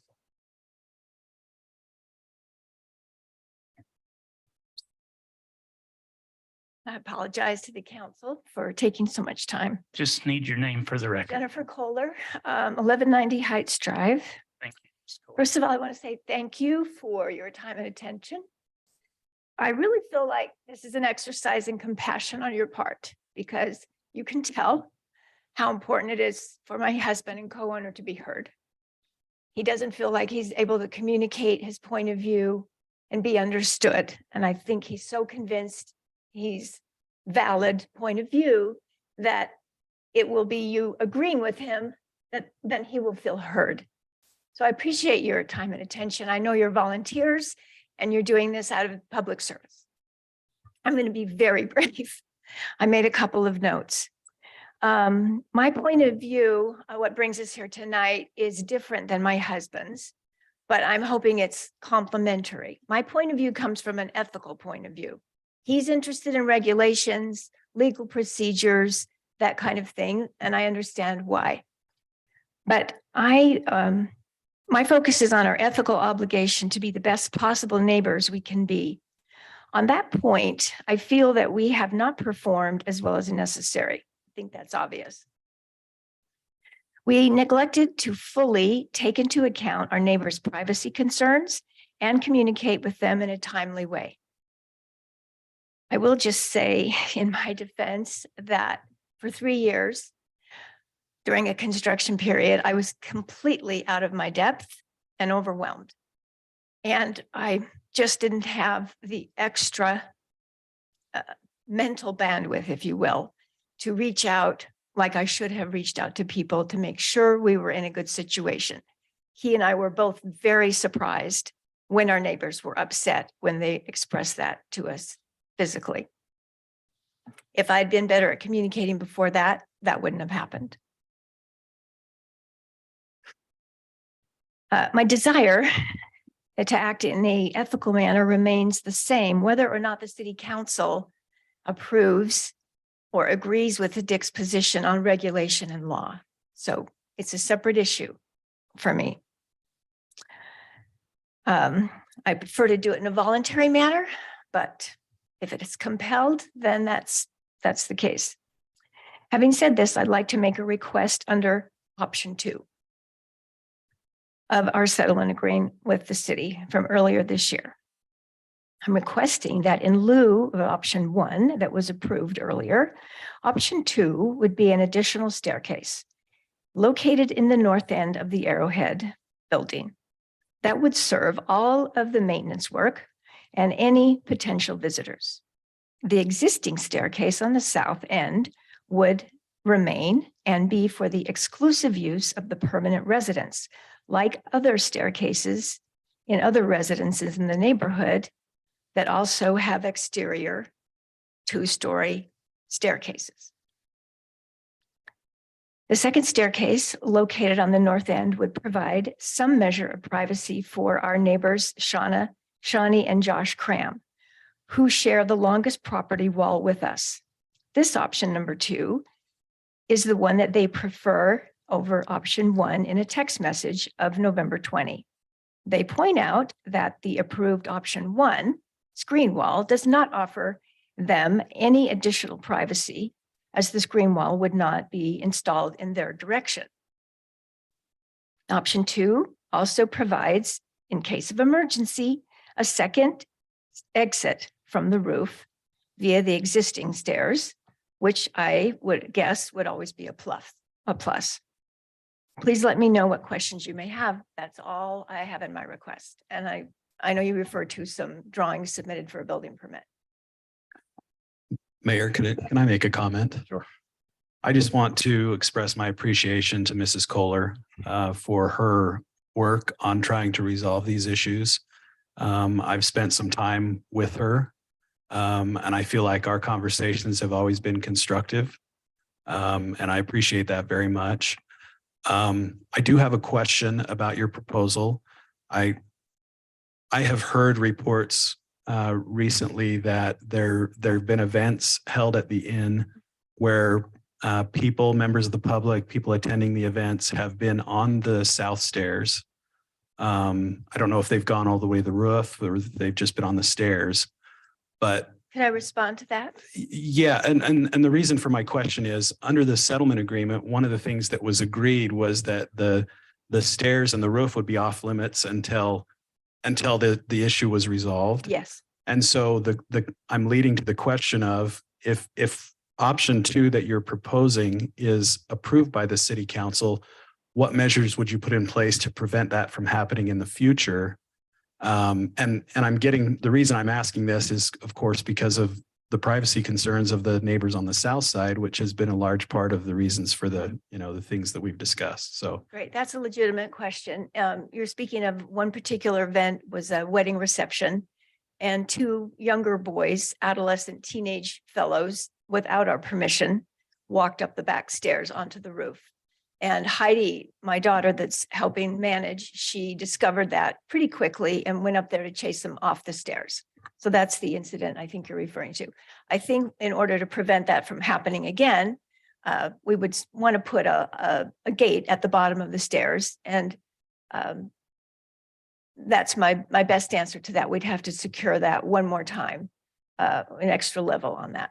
okay, Yeah. and I'm not sure that the gate is reflected in the plans that were submitted No. for the building permit. So that would be something that would have to be changed, Okay. correct? That seems like a very reasonable Okay. request. All right, thanks for that. So Ms. any, Kohler, does the plan show increasing the height of the parapet wall to the 7 feet? no, the plan that I proposed so far is just dealing with an additional staircase. I heard several comments requesting a staircase on that end of the building. Right. And Okay. I feel like I said, for the neighbors behind us, that was their preference. And I like having call it the permanent access, the public access to the roof being on the north side. I think that's a good move because that goes back to some closer to the plans that were originally submitted. But the height of the parapet wall was also a concern in the zoning, raising it to 7 feet. Is that part of your proposal or could it be? It definitely could be. I just was focused on the stairs. Okay. Mhm. All right. Council, questions? Would you also consider a gate at the top to close off that private staircase? So if your guests were up on the rooftop, they Oh, wouldn't use that for coming, exit for either? coming Uh, down. Mhm. that's Yeah, right. at least label as a fire exit or something that Mhm. the exit could still be accessible, but it wouldn't be public. Only for an emergency, for Exactly. example.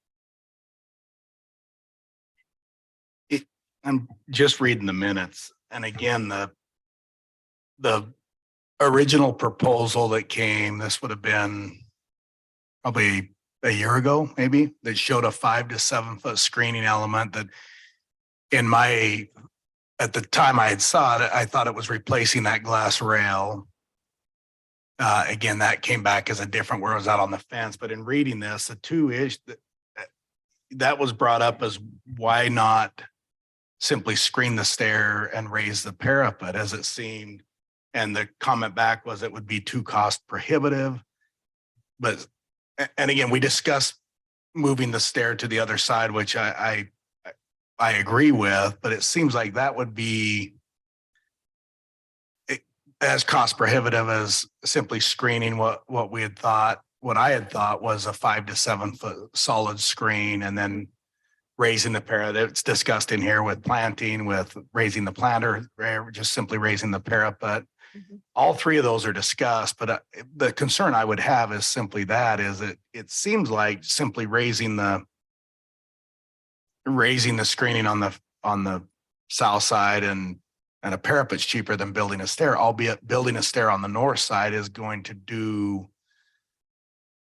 for the community probably be a better thing, but you're still going to have the ability to come to the south side. You're not going to have the screening. But if you had the 7 foot parapet, and I'm assuming the gate or the door that separated the stairway from the I would deck area. I was would that agree with same that. height If the parapet was 7 feet, You had a gated off 7 the foot stairs, wall I would not disagree with that. with an I'm just not emergency understanding exit. Are we So going to the seven? stairway could stay, save that expense, but it's only going to be used in the event of an emergency. I don't. I like having the dual fire egress of that south stairwell because it's not being used. I mean, it's only going to get used in the event of an emergency exit only, much like, you know, this building's got them, a lot of buildings have got them. And in the event of a wedding like that, you're going to, we've had a wedding or two and teenagers are going to end up where they're not supposed to be. At least I they'll can know- understand. They'll know they're not supposed to be there when they go through that beeping, that door and. the Exactly. alarms Yeah. So sound. I can understand. And certainly again, if we went back to everything we did that we're not supposed to do, but Sure. that would be the concern, is simply that the concern all the way through this was simply providing screening to the activity that would be on the roof and that access on that. And there were the three options discussed of raising the parapet, the screening of the existing stair, or possibly putting that stair to the other side. And even as you read through all that, I think that's, you know, as it gets to the end, in that it's communicated that by Mr. Kohler that I think I can have this to you by the end of May. I mean, that's in the minutes there. So again, that's where I believe I feel bad because I look at this and think from a construction side, this is a very easy fix on this from a screening on that on a building that as beautiful as it is and everything. It's a very minimal fix to a solution that I think has been made bigger than it really needs to be. Mhm. And so certainly I just read the entire document and again, those were the three options. So again, if we move the stair, we keep the stair, we gate what's there and then get the parapet, I think it meets the intent of everything we had discussed back in March. So. Matt, would you agree with that? I think that's ultimately up to the council. I mean, those are all options that were There's not discussed. anything else out there hanging that we're missing? Not under the settlement agreement, no. Lena? Thoughts? You're next, Jarrett. I like your option. I think it's a good fix. I think it accomplishes all of what was required initially. Yes, that's my thought. But I would like to see a time frame put on. Yeah, I was gonna say it. We need two things. We need the plans modified to reflect what we've discussed. And then we need a commitment on when it will be done. Which is reasonable for sure. So my plan would be to take personal responsibility for executing that. So I'd be the contact person. And plans. And then I would like to see if I can get some bids on what I'm going to do and then sign a contract and then provide the timeline when that gets accomplished Can you get back to us by the first of the year? with the Plans and updated, yes. and a schedule? You guys okay with that? Just to clarify, are we talking about just the stairwell or the stairwell and the parapet? The stairwell, the two parapet, the gates. emergency exits. Okay. Everything we've discussed would be shown on the plans. We can get that back to us by Mhm. the first of the year. We can review it at our first meeting in January. And with a schedule for completion, commitment for completion. Would that require amending the agreement? Yes, The date. it would. Okay. But we can do that. Okay. All right, so that I- council action in January would be to amend the agreement to facilitate that plan and schedule. No, that'd be option two. What she'd give us in January. That. it Yeah, would be she'd give us two, option but 2 in January that's described there. But I think the amendment development is of to allow the agreement, time. Yeah, would allow the. Yeah, because the time periods have run under the development agreement or under the settlement agreement. And I do think that's important because, and I understand, Mrs. Kohler being the contact, I'm happy to have her be the contact and to take responsibility. But I do think, given the history, and I'm just going to be blunt, I don't have any confidence that Mr. Kohler is going to go along with this. So I think we need to know and have that assurance that both parties are on board and that if this is something the council wants to approve, it's going to have to be subject to a signature. So You're aware of that. I think that's a reasonable expectation, yes. Okay. All right. Matt, do we need to take action on either of these two at this point? yes, I think we need formal action. And, Brock reminds me, and as we said, the time has already run under the current agreement.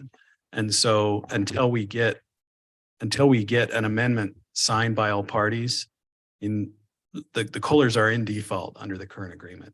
I think that's clear. And so if the council directs us to go ahead and do an amendment, extend the time, we'll do that. But until that gets done and signed, they will remain in default. And that's not going to change until those signatures are on the page. And so I just want to make sure that that's clear. Yeah, I mean, we'll think carry we're- out whatever the council wants to do. I think but- we'll give them 30-day grace. If we don't get what we've asked for by the 1st of January, then we'll pursue avenues of default under the agreement. Mayor, under the agreement, the 8 months was completion of the construction. So it would be, We're going to have to amend. which is totally fine. In today's, I don't disagree at all, but there is going to be some time in there as to, get plans submitted and then we'd have to allow for the time. And I think we allow the applicant to, based on the bids, the design, everything else, our contractor says we're going to need X amount of months and then allow for. That's what I'm hoping to get with your plans is that completion Right. schedule Right. that includes all that. Right.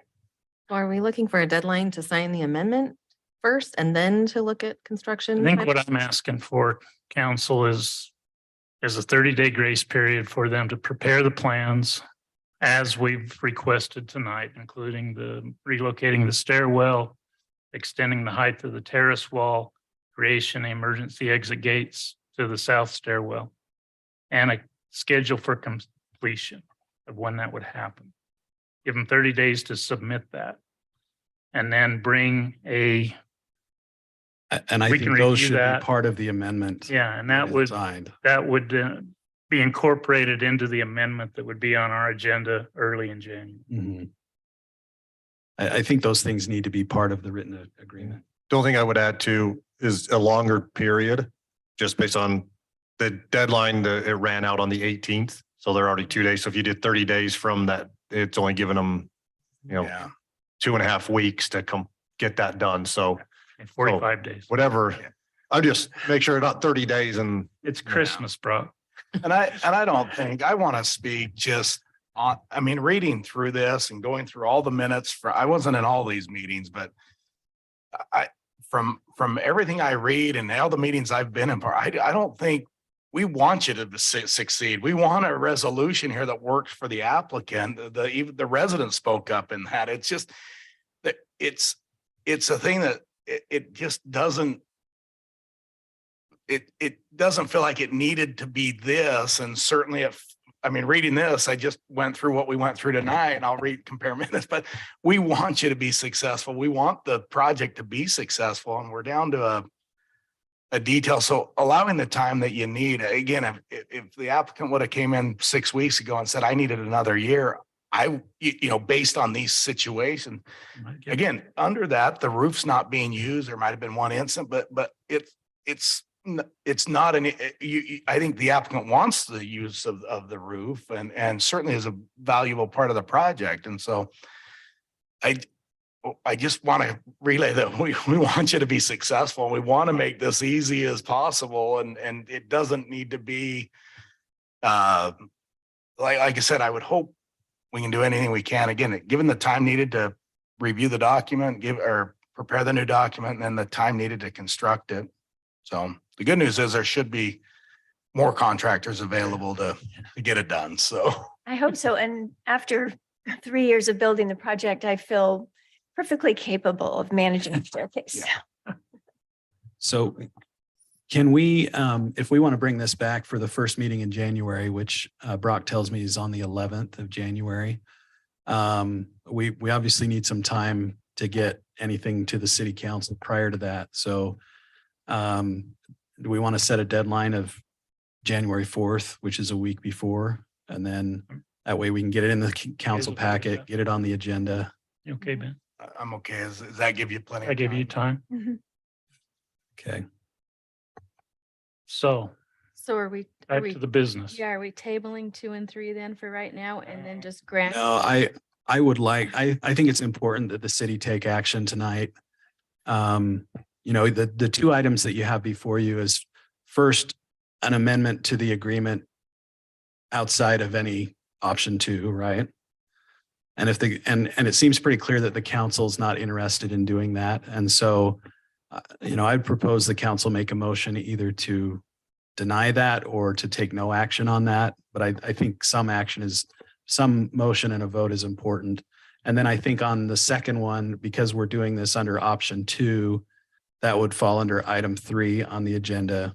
And I would look for a motion from the council, essentially putting into place this timetable that we've talked about for an amendment to the agreement and to allow this as an alternative under option 2, subject to that final approval. Obviously, we need to see those plans, but that's what I would suggest. But Anybody ready to make a motion? I'll just maybe a comment on B2 that really there was nothing provided to approve or deny. So in my opinion, it just, No action. as a council, I think that no action. I just don't know what action we'd be after Take a going shot at through the all motion. this. What's that? Take a shot at the motion. I would make a motion on that we take no action on an amendment to the settlement agreement between the city and the Inn of Santa Clara LLC and Richard and Jennifer Kohler. I'll second that. Finish the sentence. sorry. So I'll read the whole thing. To allow status quo to remain with respect to the stairs at Building A, the Inn at Santa Clara that's been presented. thank you. Now I'll second that. Now a second. I got a motion by Ben and a second by Krista to take no action on the amendment to settle the agreement between the city and the Inn of Santa Clara LLC, Richard and Jennifer Kohler, to allow the status quo to remain with respect to the stairs on Building A, the Inn of Santa Clara. Question on that motion, council? just clarification for the record, Ben. I would interpret your motion as, and you kind of said this, but I want to confirm it. I would interpret your motion as essentially saying you heard no proposal that you could approve That's correct. for an amendment outside of. That's correct. options. I don't know what I would be approving or denying in that what's been presented. Okay. So that'll be included in the motion, and you're okay And with the that in a second. second? Any other question? No money involved here. All in favor with that motion, say aye. Aye. Any opposed? The ayes have it unanimously. Item number 3, the alternate proposal. Anybody willing to take a shot at that? Want me to go again? Whoever's ready. I'll probably mess this one up. So, all right, I would consider that we approve an extension to the settlement agreement for the applicant to propose an alternate proposal under option 2. And that extension will be through January 4th of 2023. Is there anything else that needs to go to that? What's going to be in the option? So in option 2, the applicant will provide the design for what I would call the north stairwell on Santa Clara Drive, the raising of the parapet and the gates and basically emergency egress to the south stairwell. And the raising of the parapet is on the south side. And I would also suggest that. Let me get a that- second on that and then you Okay, can sorry. add to it. Go ahead. Second. A motion by Ben, a second by Lena. Now question, Matt. I don't know if I heard in your motion, Ben, that would need to include a proposed timetable for completion. That's correct. Yeah, with the applicant providing a proposed construction completion. Okay. You're okay with adding that? Yep, second. Okay. Any other questions on that motion? Do we need to say that the proposal, the time frame needs to be approved as well as by the council, or does that? Wasn't it in there they got to come to us on January 4th? Yep. January 4th and the. And then it'll be on our Agreement. agenda on the 11th. Yeah, I think, again, just to help characterize this for the record, I think what's being proposed is essentially the city will take no action to, on the default on the agreement until that time to allow the Kohlers to submit those items. And then at the first meeting in January, on January 11th, that option 2 alternative will be brought to the council with an amendment to the settlement agreement for the city council to approve. Everybody's good with that? Yeah. Sound right, Ben? Yeah. Okay. And I've got a comment after we vote, but. Okay. Anything, Jared? All right, everybody understand this motion? All those in favor, say aye. Aye. Any opposed? The ayes have it unanimously. Thank you, council. Ben? Just going back through the minutes on that, you read the thing and there's really nothing written as if the applicant does nothing on the stairs, there was nothing written as to a penalty. The reason for that and in the discussion was right now you can't access the roof. And so really it was set up to where there won't be roof access or the use of the south stair until then. And so again, I started to read through the refreshing all that and that was the entire discussion there is come up with a proposal. Until then, it's no access. No access up there until it's complete and CO'd. Yep. Correct? Well, Building inspector? we It can't gave be us- used until it's finished and approved. Correct, but we made the concession on the CO. We gave a CO as part of the settlement agreement. That was But the, did the CO include the use of the upstairs? Public access. Okay, so that'll be granted when it's complete.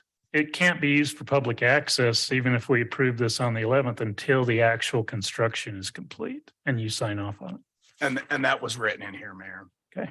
That once completed, any work completed, that it would be inspected by the building. Like a supplemental Yep. CO. Yeah, I think the settlement agreement contemplates that normal approval process by coding the building official. Okay. Thank you. Thanks. I Still appreciate your appreciate forbearance on our behalf. Thank you. Thank you. Okay, does anybody need a break? Before we jump into personnel policy? This personnel policy stuff can be spellbinding and take a long time. And wait till you get to the pending water ordinance. Can I just make one comment, Mayor, before Jennifer leaves? Jennifer, you know how to contact me. You're welcome to submit anything to me and I'll make sure it gets where it needs to go. So. Yeah, I can send you an email. It'll just be the things that were in Ben's motion. So, okay, thank you. Thank you. Okay, personnel policy update, Brock. All right, so we last went through the personnel policy manual back in 2014 and staff started going through this during this calendar year and made some changes to the personnel policy manual. Just wanted to bring before council for review and adoption of that. So many of the changes were just minor changes of saying where something will go if it goes, some like through interviews or applications, it would go to, instead of through the city manager, it goes to HR, some small things like that. So I'm going to try to just kind of hit more of I'll try to say some more of the bigger changes that we made to the policy manual. One of them I'll mention is on page 16. It is in regards during the hiring, placement, and hiring stage, and item 9, I believe it's A9, it says that notice that employment is contingent upon, in an offer letter, that it's contingent upon passing a background examination, drug test, and physical. It also had in there that it was at the discretion of the city manager or mayor that we could do credit checks on, and we're striking everything after physical examinations, et cetera. We're striking all that out, that we're not going through and doing credit checks and that. So we're striking everything from there to the end on that. So Is that just because you don't want to do credit checks? We never have. Okay. Done a credit check. I don't know. Even why we would, or? Yeah. Okay. So. Okay.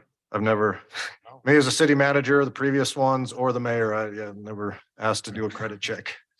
So. The building official do a credit check? I mean, just.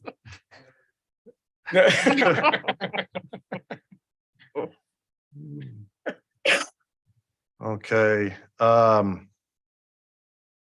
next one, I'm just a little bit of just change in how we do things. Page 35 talks about time cards. Everything's electronic now, so we took out things of physical timesheets and that. Everything is handled electronically. We added in a couple places, even on page 37, a couple places where the approval process and things could be done by the city manager or designee, adding that as an option that if city manager is not available to, that can assign that responsibility to someone. We specified on page 63 in employment classification and compensation under 2B about part-time hours, that it specifically is to 29 hours or less per week, specifying that due to changes there. So, and then on to 64, we specified out work week to the time frame, and also work days that it changes based on season with the crews out in the field, of when they actually start. When it's the summertime, they start earlier at 6 a.m. and go to 4:30 p.m. And then other part of the year, it's 7 a.m. to 5:30. So we struck out a couple sentences, still in that 64 on 7 under the full-time A1. We got rid of just there, and it talks about breaks, that you get 2 15-minute breaks, and we struck out without approval by the city manager. No need. We talk about people taking breaks and getting up from their desk at time. They need to get out and walk and take a breather, see the sun. If they don't have a window, which there's a few people who don't have windows in their office, and you get out and see the sun. And then also on 2, about lunch, it's unpaid, it's a half hour. We're striking after the first sentence, we're striking the length of lunch breaks vary by department. Employees and should contact their director to find out their department's policy. We're just leaving it at a 30-minute lunch across the board for everybody.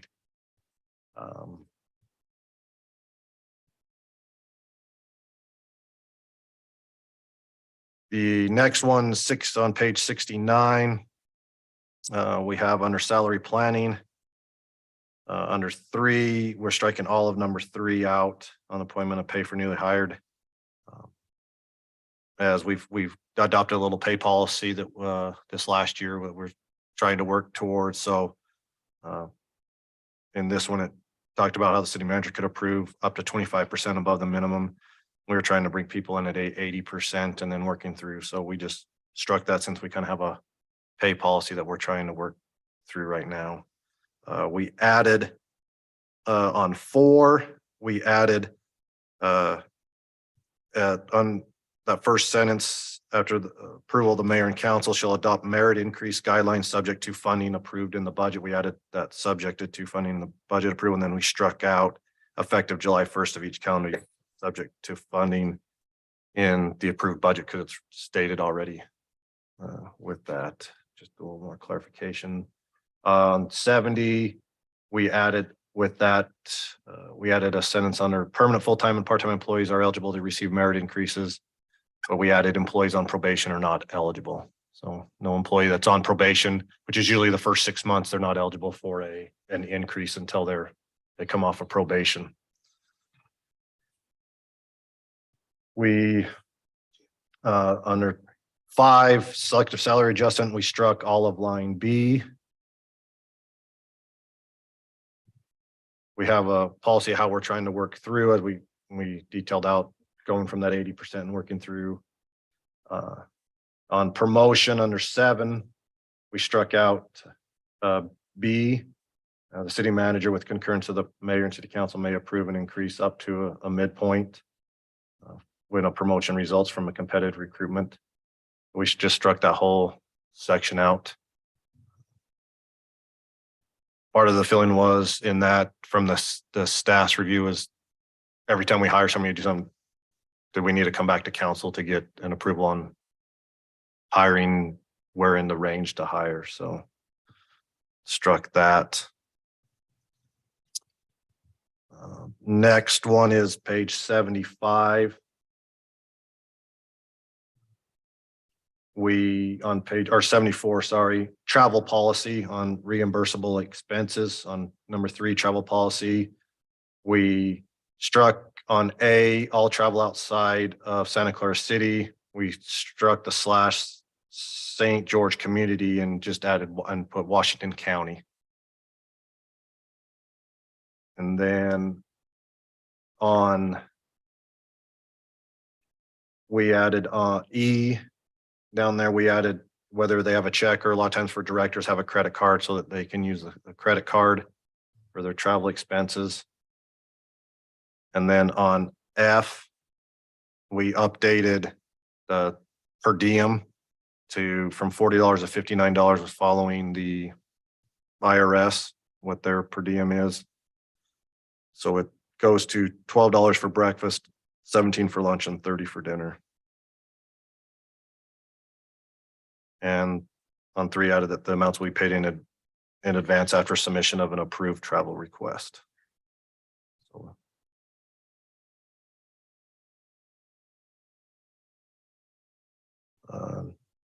next large one is on page 78 under continuing education. It's probably one of the bigger ones that we have adjusted. So under continuing education, we are supportive of our employees continuing their education and things that can help not only benefit them, but benefit their job, their employment here with Santa Clara City. So in this, they would have to submit a request if somebody wanted to continue their education. This is something that is not required for their position. It's not going and getting a CDL, with Public Works and that, or a requirement of their job. It's something that, like I say, continuing education to a degree. So we wrote it, and then B is really where, A talks about, what it has to be a full-time employee eligible to participate, and they have to have been employed with the city for at least 1 year and a budget allowance. And B, the course must not interfere with their job responsibilities and must be taken on their own time.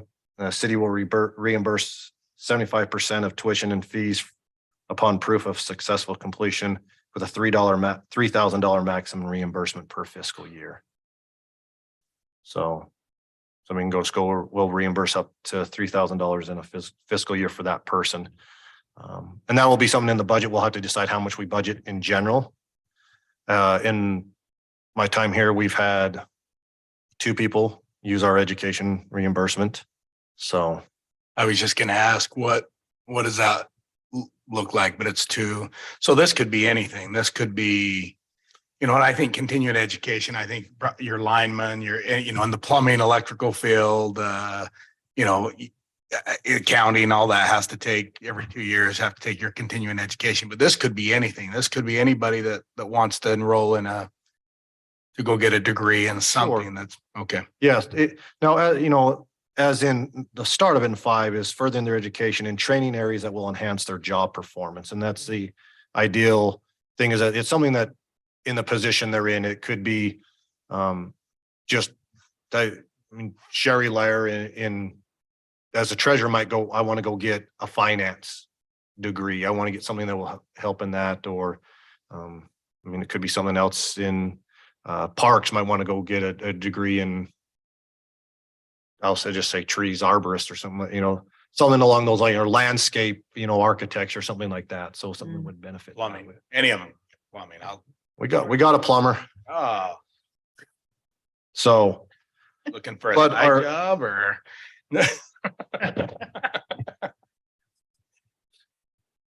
So also it states in there that if they do, the other part in there is if they're eligible for reimbursements from any other sources, whether it's a scholarship or, a grant or something through the government, the assistance under the city's education assistance program, but you only be reimbursed for the difference between the amount received from the other funding source and the actual cost up to the maximum allowable reimbursement. So Also, to be eligible for reimbursement, they must submit an education reimbursement form to the department head prior to the scheduled commencement of their course, receive written approval from the department head, be actively employed by the city at the time of course completion, and receive a qualifying grade or certificate. And employees who voluntarily terminate employment with the city within 1 year of receiving tuition reimbursement must reimburse the city for assistance received during their last year of employment with the city. So that's on the education reimbursement. We also added on, then on 80, page 80, kind of continuing in that same section, it's under uniform allowance. Under 7C, if an employee who receives or purchase of city provided uniforms upon his or her resignation or termination with the city, the cost of those uniforms will be prorated for the year ending employment and monies will be paid back to the city.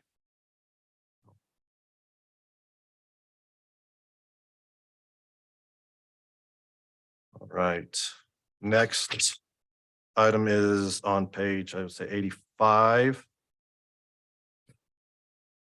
We'll start with actually 83. With leaves of absence.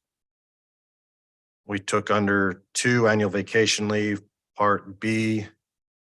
We only, that's left as new employees shall accrue annual vacation leave from the date of hire. We struck out the rest of that. They'll, instead of waiting until 6 months, be able to use as soon as they are hired, they will start accruing and can use.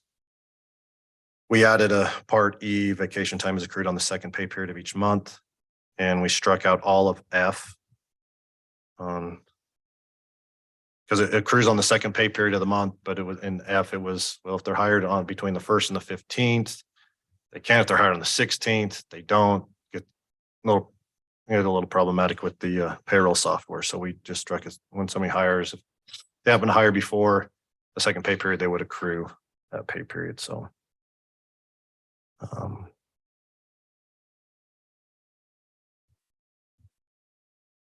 we on H, we struck out roughly the last sentence on talking about maximum annual vacation leave. It says those employees who have earned in excess of 240 hours prior to the adoption of this policy shall be exempt, it shall be compensated for those hours which are in excess. But we don't have any in that category now. That was done back with, I think, the previous amendment to this. So we don't need that at this time because everyone is falling under the 240 hours. And then we added an M for prior service time. We struck out that it would come back to the mayor and council for approval of prior service time and gave it to the city manager's discretion to make that decision. And then on 3, we are adding in holidays.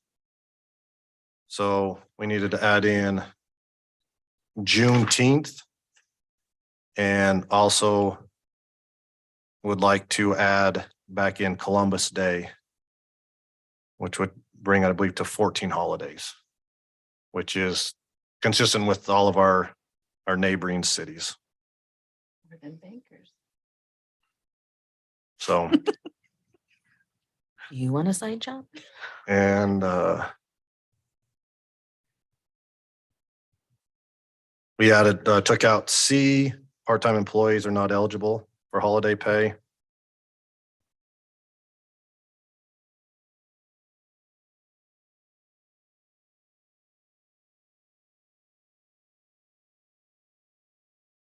And last, which I think is the last real major change to the policy manual, is on page 90 under sick leave, and it's our sick leave buyout.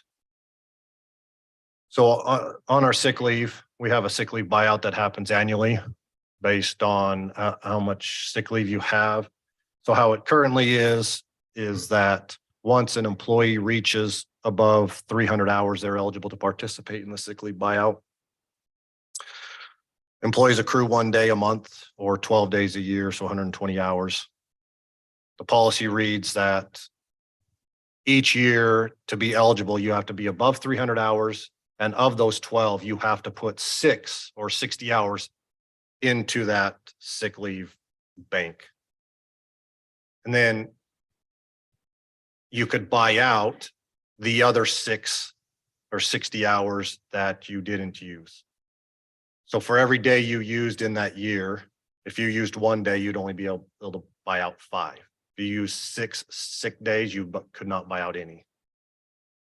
And you can't drop below 300 hours. So that's the current policy. We want to leave that in place and add a second tier to that, which is for those who have reached the sick leave accrual max, which is 960 hours. What we're going to add is that at that time, if you reach that max of 960, you can buy out anything you have above the 960. So what happens right now is if you're at the 960 and I don't use any sick leave and I accrue 120 hours, I go to 1,080. I buy out 6 because I didn't use any, so I can buy out all my 6 days because I have to put 6 back in. But then July 1, the city takes those 60 hours from me because my max is 960. So we're proposing that once you reach that 960 max, that you could buy out all 120 hours at that point. So a buyout is like a reimbursement? or Buyout, it's a check, runs through payroll. Cash payment. Yeah. So buyout is paying the employee for the sick leave. Mhm.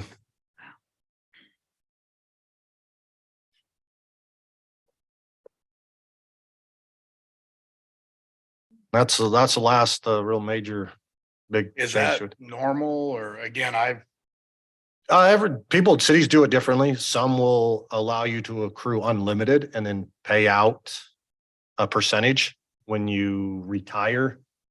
Most of them only pay out if you retire. They don't pay it out on termination or resignation. It would have to be at retirement, but then some do it that way. Just they wait till in, but most of them don't. A lot of them don't have a Does- max. Does this have the termination? What do we do in the event of termination? If somebody is terminated, we only pay out vacation or comp time that they have. They don't get There's any no sick. cash value to sick leave No. if you leave or if you're terminated. You resign, terminated, retire. There's Even nothing if that you're buyout. Working. Yeah, so this only happens if you're employed, but even if you're participating in this and you decide to retire, we do no sick leave buyout, nothing at that point. You will get Call paid it up. sick for 960 days before you leave. You do need a doctor's note after 3 days.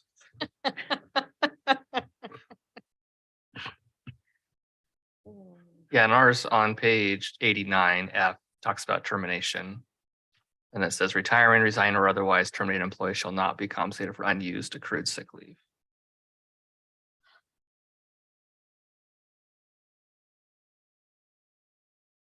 So. Those are, so right now, and I guess explain. You have 12 holidays. 14. 14. 14. Because Columbus Day was taken out for the day after Thanksgiving, but we're adding Columbus back in. Okay. we're proposing to. Okay, and the proposal is just because we're keeping things the day after as a Yep. holiday. The reason we're proposing that to go back in is just consistent with what our neighboring cities are all doing. They're doing the same holidays to Juneteenth, Columbus Day. They do Thanksgiving the day after, Christmas and the day after is what our research from Ivan, St. George, Washington, and they're all providing those same days. So that's why we are proposing to put Columbus Day back in.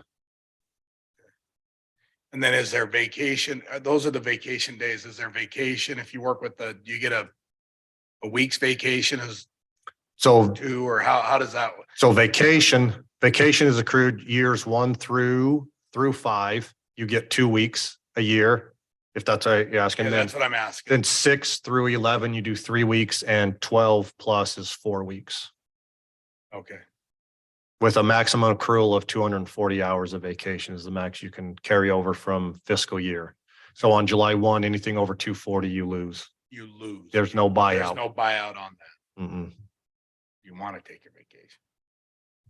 And then you have the sick on top, and that's the one that's being proposed with the buyout. Mhm.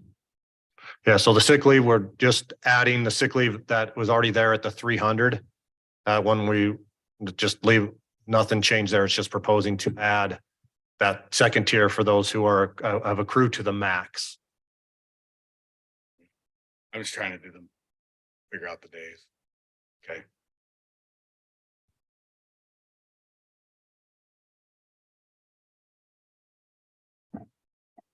Sounds great. Any questions, thoughts?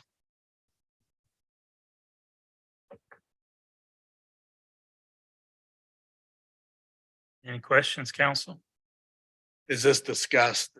Where do you, going through this, is this a discussion with department heads? And I mean, is this something everybody's, Yeah, so each department had a representative on the committee okay, that sat down and went through it. And so they were instructed to visit with the rest of the people in their department to what their thoughts were. And then they met over multiple months. And then directors have also discussed it in our meetings as well.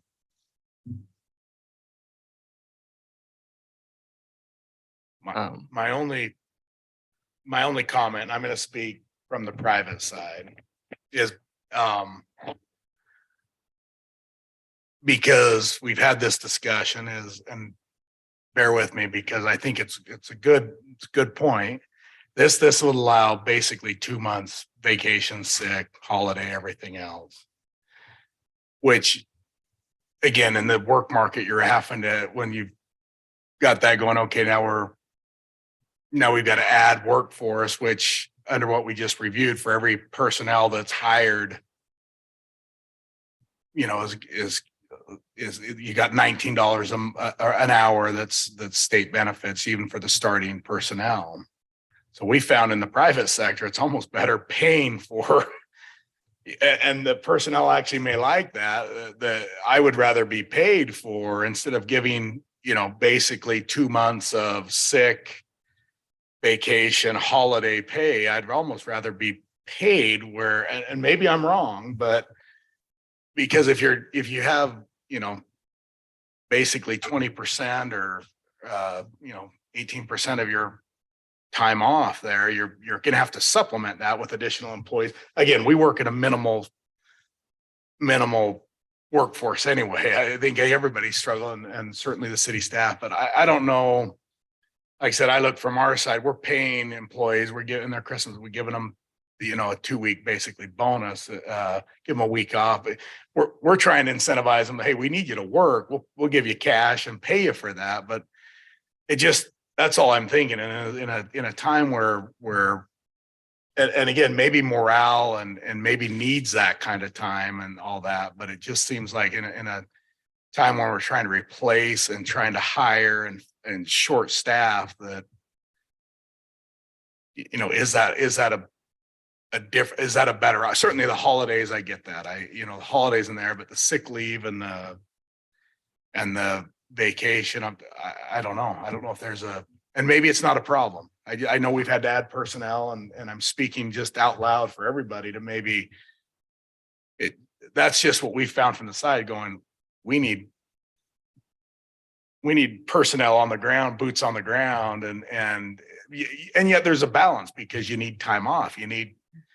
So just, I'm speaking out loud. Maybe I'm not looking for an answer on that, but I'm just looking at that going, okay, if we've got that time off, how are we having to hire additional personnel for it? And then that personnel comes at a cost with all the benefit package that, geez, would we be better off shortening that time, compensating the group for that time, and having a month off, or the possibility of that? That's just thinking what those economics would look like. I don't think anyone would be opposed to getting a check, and I don't know if anyone's opposed to, well, I've got the ability to take a month off, which is, still good time, but I don't know. I'm just kind of speaking out loud. So I don't have a question on that. Maybe just something to consider. And I don't even know if it's something to consider.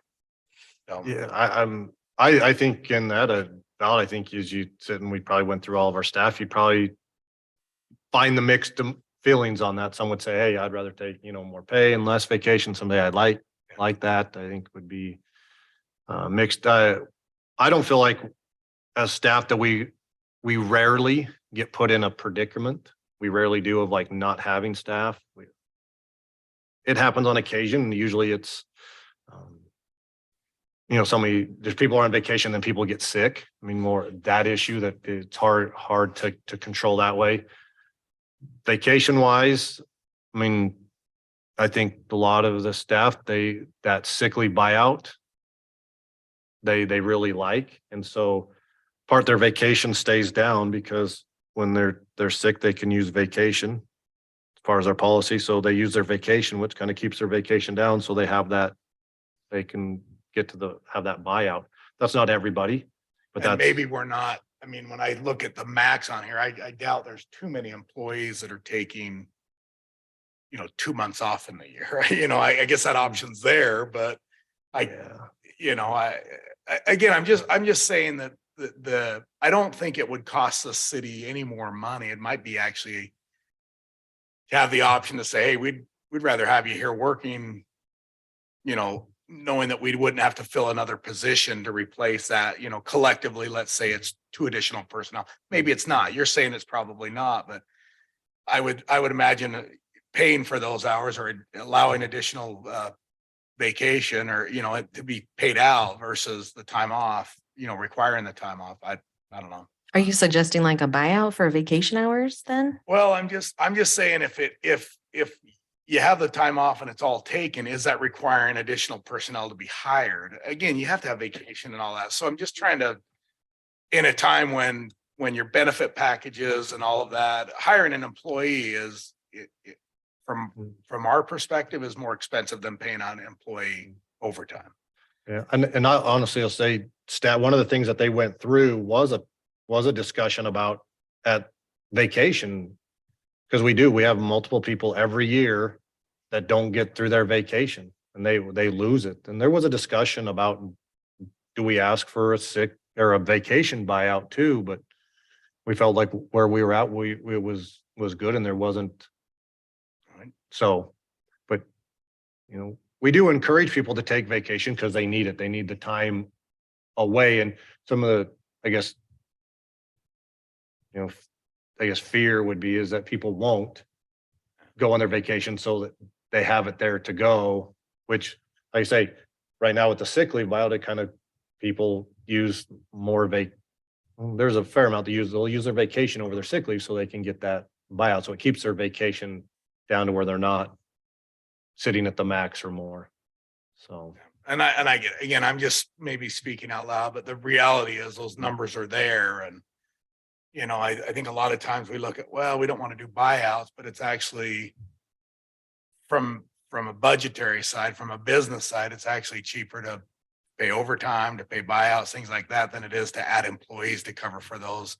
So, and again, you're growing, a growing city, any business growing is going to have to add that. But as we look at that, those are, things to look at. And I don't know the right answer. It's, a private sector is different than the public sector. And so I get that. But Well, it's just a kind of speaking out loud as we look at that.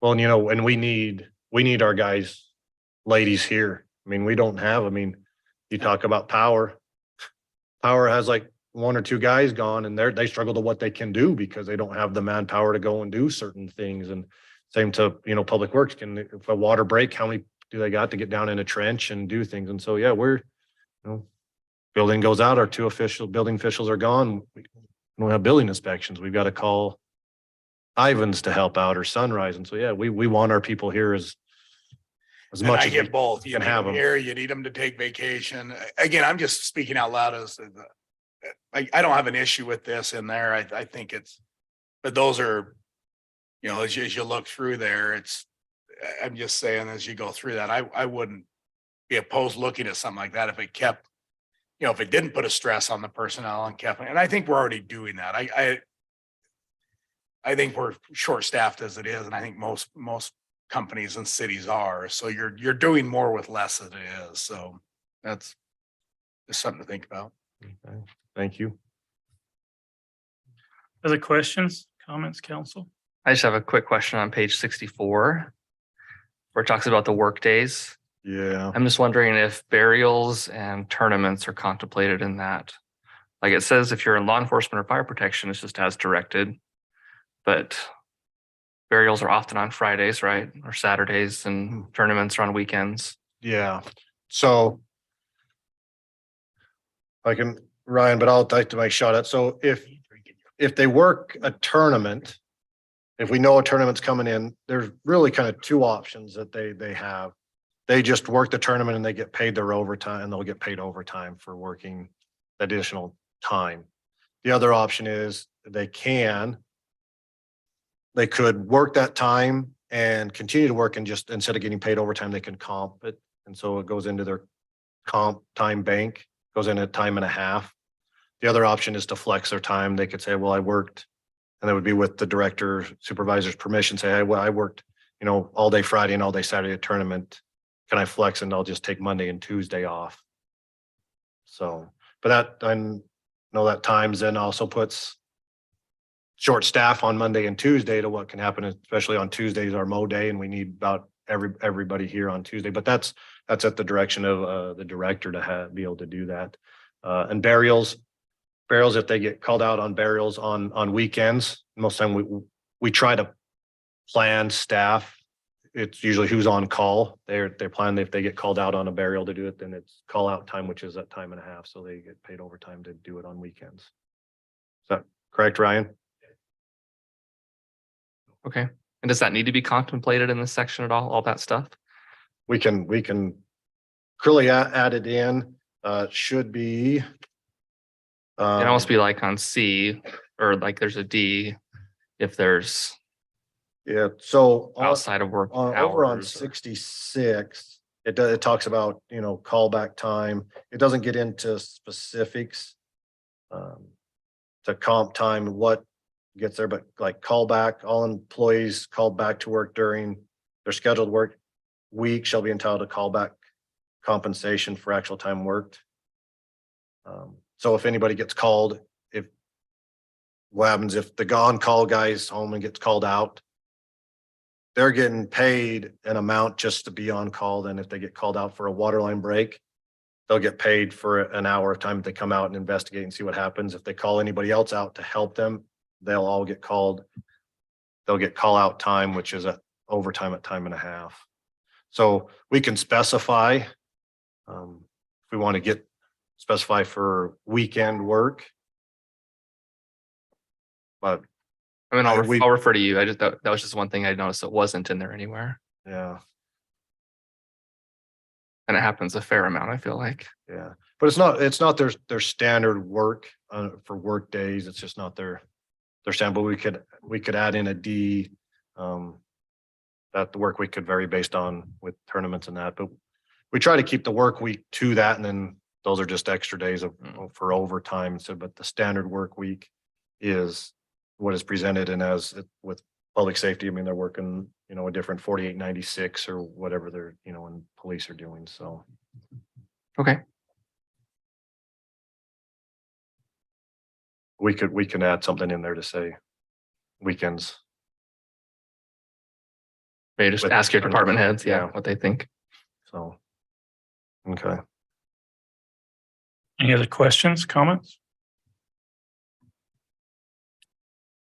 Okay, thank you, Brock. All right, we'll bring back on the 14th. Bring this back on the 14th. Yeah, unless you guys want to adopt it as is. It doesn't say Is it an action. item? Doesn't say, just says Just policy a update discussion. discussion. And Yeah. you're back on the 14th. Bring it on the 14th. Thank you. Thank you. Pending water ordinance discussion. The water district is working on the will serve letter requirements and also the water surcharge requirements, but it's probably not going to happen by January 1st. It'll be after January 1st. And it'll once we get it, it'll still have to go through the city approval process with an amendment to the rural water supply agreement that'll describe them all. There's been a lot of discussion on the surcharge and some other changes inside the water supply agreement with the district. There's 7 cities involved in that. And there'll be the will serve letters, they're described as part of that in the process. So those won't be, when does our pending ordinance expire? I don't recall the exact date, but I think it's sometime in January. We can't really extend that, or can? You know, the 6 months in the state code is a pretty hard line. I mean, I think you can make an argument that you could readopt for a new 6 months and you'd have to make all the same findings and justify why you're doing it again. But I do think that puts us in there's risk to it. I mean, because it's more likely that someone could successfully challenge it. So The water rights is still in a state of flux too. There's a couple of options that have been discussed about mandating a developer bring water rights with him to facilitate his development, and what that would do to costs of the water rights going forward as a city. I still don't have a definite direction on what I think is the best way to do there. You know, the Cedar City model, but the Cedar City model was implemented when there basically wasn't any new water available. They kind of came to that acknowledgement. We're getting there. Maybe sooner than we all want to think. But I mean, it's trying to work something out with the irrigation company. I've submitted some information to Matt and Brock and Dustin about how it was done in Laverican, which was a model that sounded good. Laverican City worked out an agreement with the Laverican Irrigation Company years ago and basically purchased all of the shares in the irrigation company in exchange for a water delivery contract between the city and the irrigator. So that way, all of the shares were held by the city and they were protected from readjudication because the city can bank those shares. You can lose irrigated area and not risk loss of the water right if they're owned by the city. So that's a way that you can protect the water rights going forward. I want to have that discussion with Santa Clara Irrigation Company. I'm not thinking there's going to be a lot of reception there, but they could surprise me. Right now, the way it is, we own what percentage of the company do we own, Dustin? There's total and we're 49.25. So about 10% of the company is owned by the city. If the readjudication came today, the state would look at the actual irrigated area out there and would reduce the company's rights by whatever they didn't have area to irrigate. And we would lose a proportionate share of whatever the company took. So if we're counting on that water to do schools and churches and city secondary system, and then they readjudicate, we don't have that water. We take the same haircut as the company takes.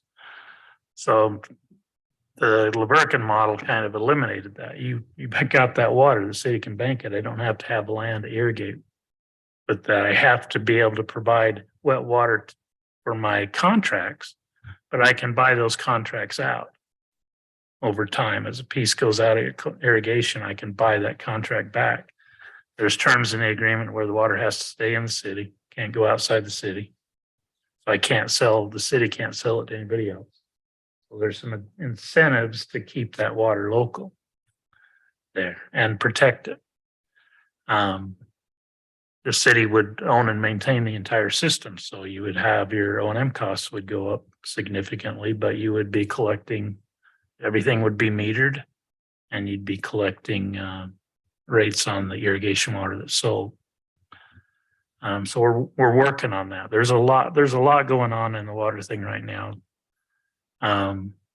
Something to consider, just put in the back of your head. And because once you kind of realize it, it's a little scary. The flow reductions that you hear a lot about in the Colorado River over a period of time, and the anticipated continued reduction in annual flows that all of the models that Bureau of Reclamation, and there's about 9 different entities that study those flows and try and project what's going to happen, the tree ring studies and everything else, show that the Colorado River flow is decreasing. And they look at it over a 50-year planning window and they see a fairly significant decrease in flows.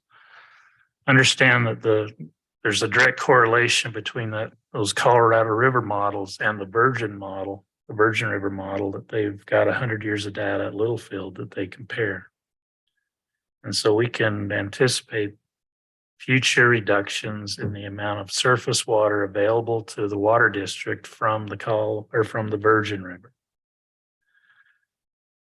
Now, if you look at a graph that has flow and time, and you take it out over that 50 years, you see what the water district has now, and they've developed 100% of their Virgin River water, but the available water decreases over the next 50. The municipal water is pretty much 100% developed, with the exception of a few. Santa Clara has about 750 acre feet that we haven't put into service yet, but they will. But the municipal is fairly constant. All of the cities have developed all their water. So that one just kind of parallels that, assuming most of it's groundwater, that we don't see wells starting to go dry. But they have seen that happen in other communities in California and stuff. We've got Lake Powell Pipeline that may come on in, 10 or 15 years. And we've got the reuse, where we would start reusing all of our sewer effluent and put it back in the system. But if you project this out, we've got about enough water with all those things based on the existing growth to get us to about 2040. And then there's not anymore. Unless you see the snowpack increase and the river flows come back, the trends start to go upward, there's really not any more water to go after. You can tighten down on conservation, but there's probably not going to get a ton of gain, and you've already converted all of your irrigation, your ag water, to culinary anyway by 2040. So it's a little concerning. And I've told them, I said, we need to start thinking about bending the growth curve. We can't continue to grow at the current rates over an indefinite period. The water won't sustain it. There's going to have to be something done to get that 8% line that the state says we're going to grow and bend it down, or it's going to get gnarly. There's seven representatives on the water working group that I'm working on with Santa Clara City. All of the cities in the district rural water supply agreement are involved in it. There's some smart people in there. We're learning a lot of stuff, but I don't think we're going to be ready for a pending ordinance, or get that ordinance written and approved on the timeline that we're under with the pending ordinance dates. I don't know what to recommend. We just let it expire.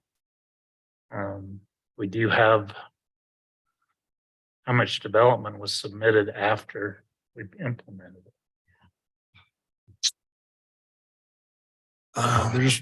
There's been a few things. Not a ton, but there's Last 6 months, any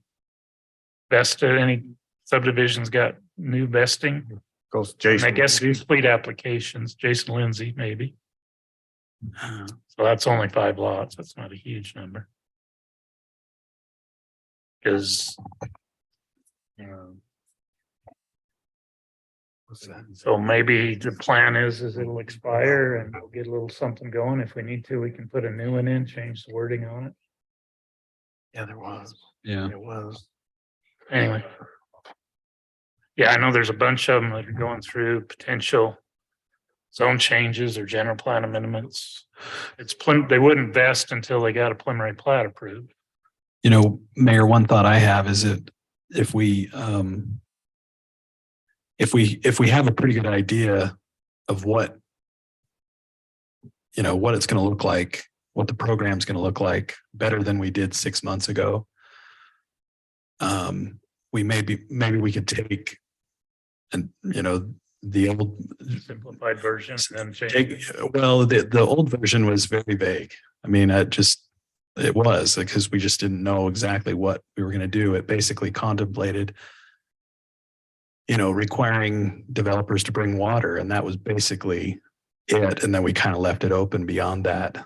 If we can maybe craft a new pending ordinance that's more specific, that reflects more what we expect, the regulatory scheme to look like in another 6 months, maybe we can justify it because it's not the same. And it has new justification now that we know more. I don't know. It's something, have to give it some thought, but maybe we can come up with something. Give it some thought. You've got the draft RWSA, so you can see some of the stuff. Yeah. We're meeting on that again next week. So in a week, I'll know more. I can forward to you, maybe some edits to that. And let's look at the day when that has to be enacted, and maybe we can try, if we feel comfortable, we can try and do something before that day. Yeah. Especially if we can come up with something that's more narrowly defined, more clear, less vague, I don't know. It's not something we've done before, doing one right after the other. So it'll take some thought, but we can look into that. Anyway, I told you I'd kind of keep you in the loop on where it's going. We're learning a lot. And the standby fees is something I do want to pursue. One of the things that came up in some of the mayor's meeting was to prevent once these will serve letters go in place. We've got some very well-funded developers out there that want to come in and buy every will serve letter they can get. They want to get subdivisions paper approved and pay impact fees and get will serve letters because they know the day is coming when they won't be there. One way we came up with to maybe offset that pressure is to create a service fee that would be collected by the city that you would, in order for them to fully vest their will serve, they have to build their subdivision. So to prevent someone from going out there and building 1,000 lots and letting them sit there for 30 years while they build it out, we would start charging them a monthly fee on that constructed lot. Right now, we don't collect any of our user fees until they build a home. We don't collect our impact fees until they build a building permit. So I can do a subdivision lot, I can build the whole thing and it'll just sit there and I'll pay taxes, but I won't pay water impact fees, sewer impact fees, stormwater fees, streets impact fees. And we have to build and we start maintaining all of those the day that subdivision is built. So now Dustin's doing water maintenance out there and sewer maintenance and street maintenance and storm drain maintenance on that subdivision. And they haven't paid any fees. And the portion and they're not paying any use rates. So the city's not really getting any money back. One way to do that is to figure out a monthly charge that you would charge a vacant lot just to maintain the services that are in place to serve that lot going forward. It would get billed to the owner of record of the lot. Somebody buys it as an investment, the original developer, whoever is the owner of record would start getting hit with that fee. I was gonna ask Matt to do some research and see what anybody out there doing that. Is it on And- recorded lots? On These recorded are lots? recorded and built, Plat's recorded. Aren't they already paying, They haven't paid any impact fees. don't they pay property tax on those that comes, I mean, They aren't they do, already but paying a fee on those? They just pay the property tax to the county. $1,500 a year. City doesn't Nothing collect to the city.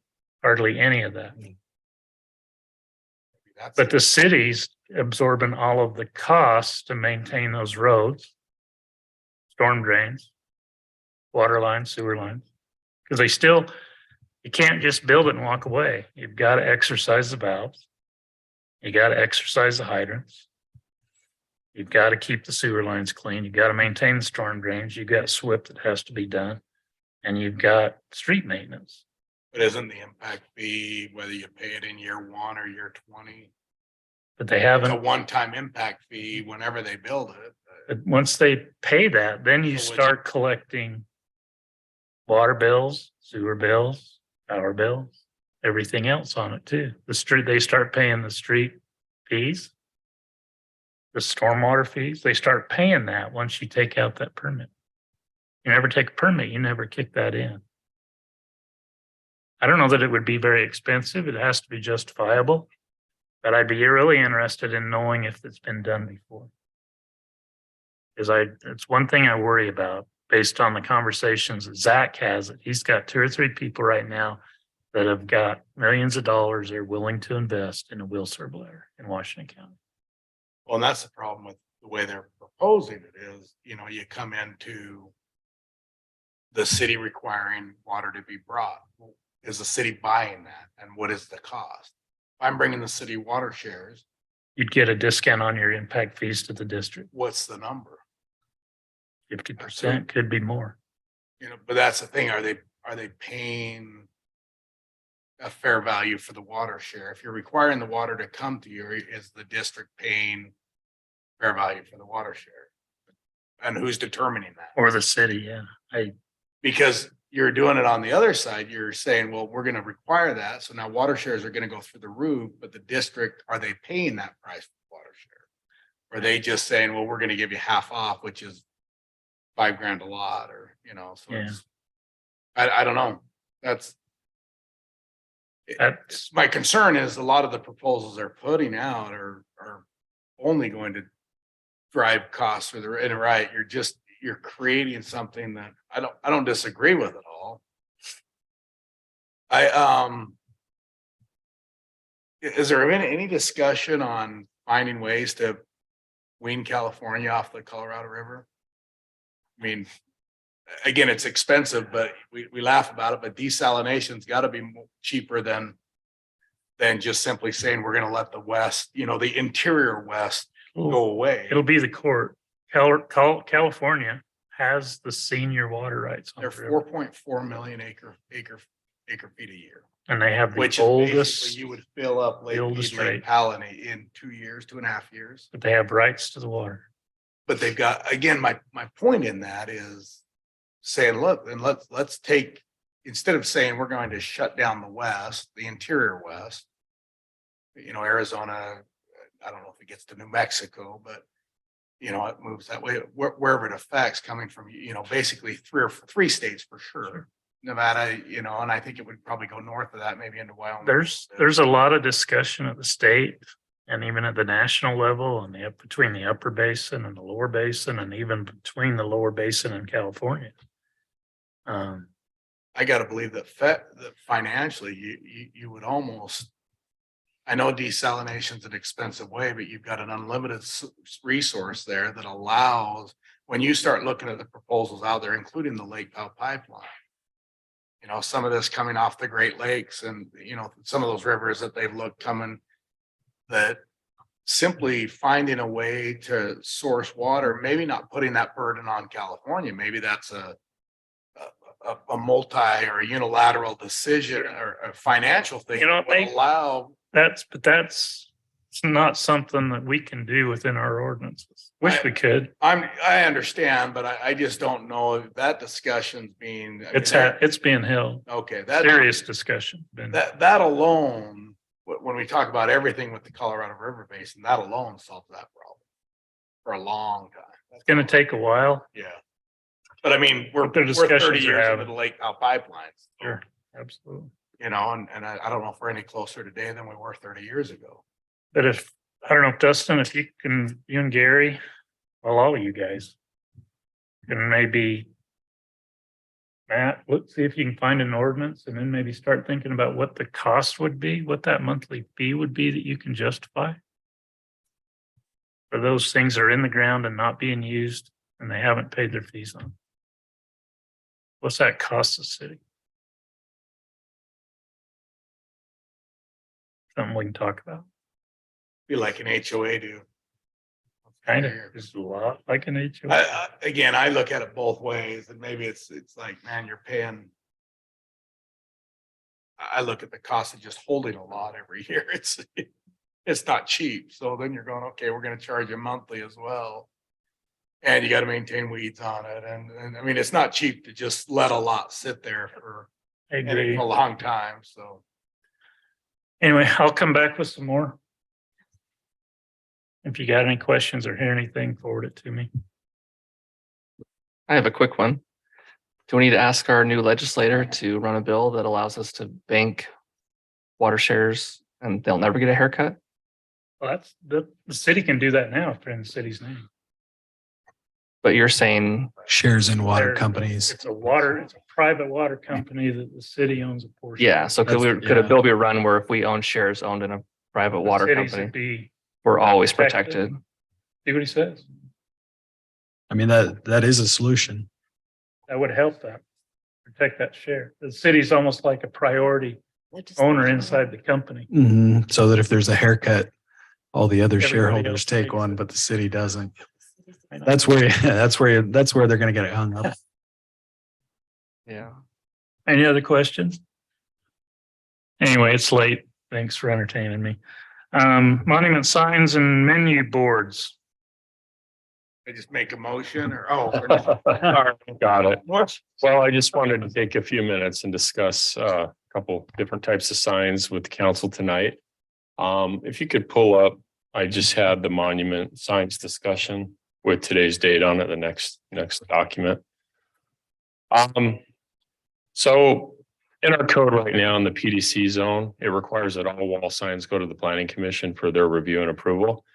Planning Commission's asked if we could also require that for monument signs, because right now monument signs in the PDC zone can be approved by city staff, which is fine, but a lot of times this goes through the site plan review when they're reviewing the building and everything else. And the thought is if they're already looking at the wall signs, why not bring the monument sign as well? We've had some monument signs go up in the area of Rachel and Pioneer Parkway, which you're aware of. Some are better than others. I mean, we've got the Bucks Ace hardware that did go to the planning commission because it included EMC, electronic message, and they got 2 10-foot signs on both Rachel and Pioneer Parkway. The Dollar Tree sign, they came in and did a 6-foot sign, which makes sense for a monument sign. But then O'Reilly's came in and they went to what the ordinance allowed. And the ordinance currently allows a 10-foot sign.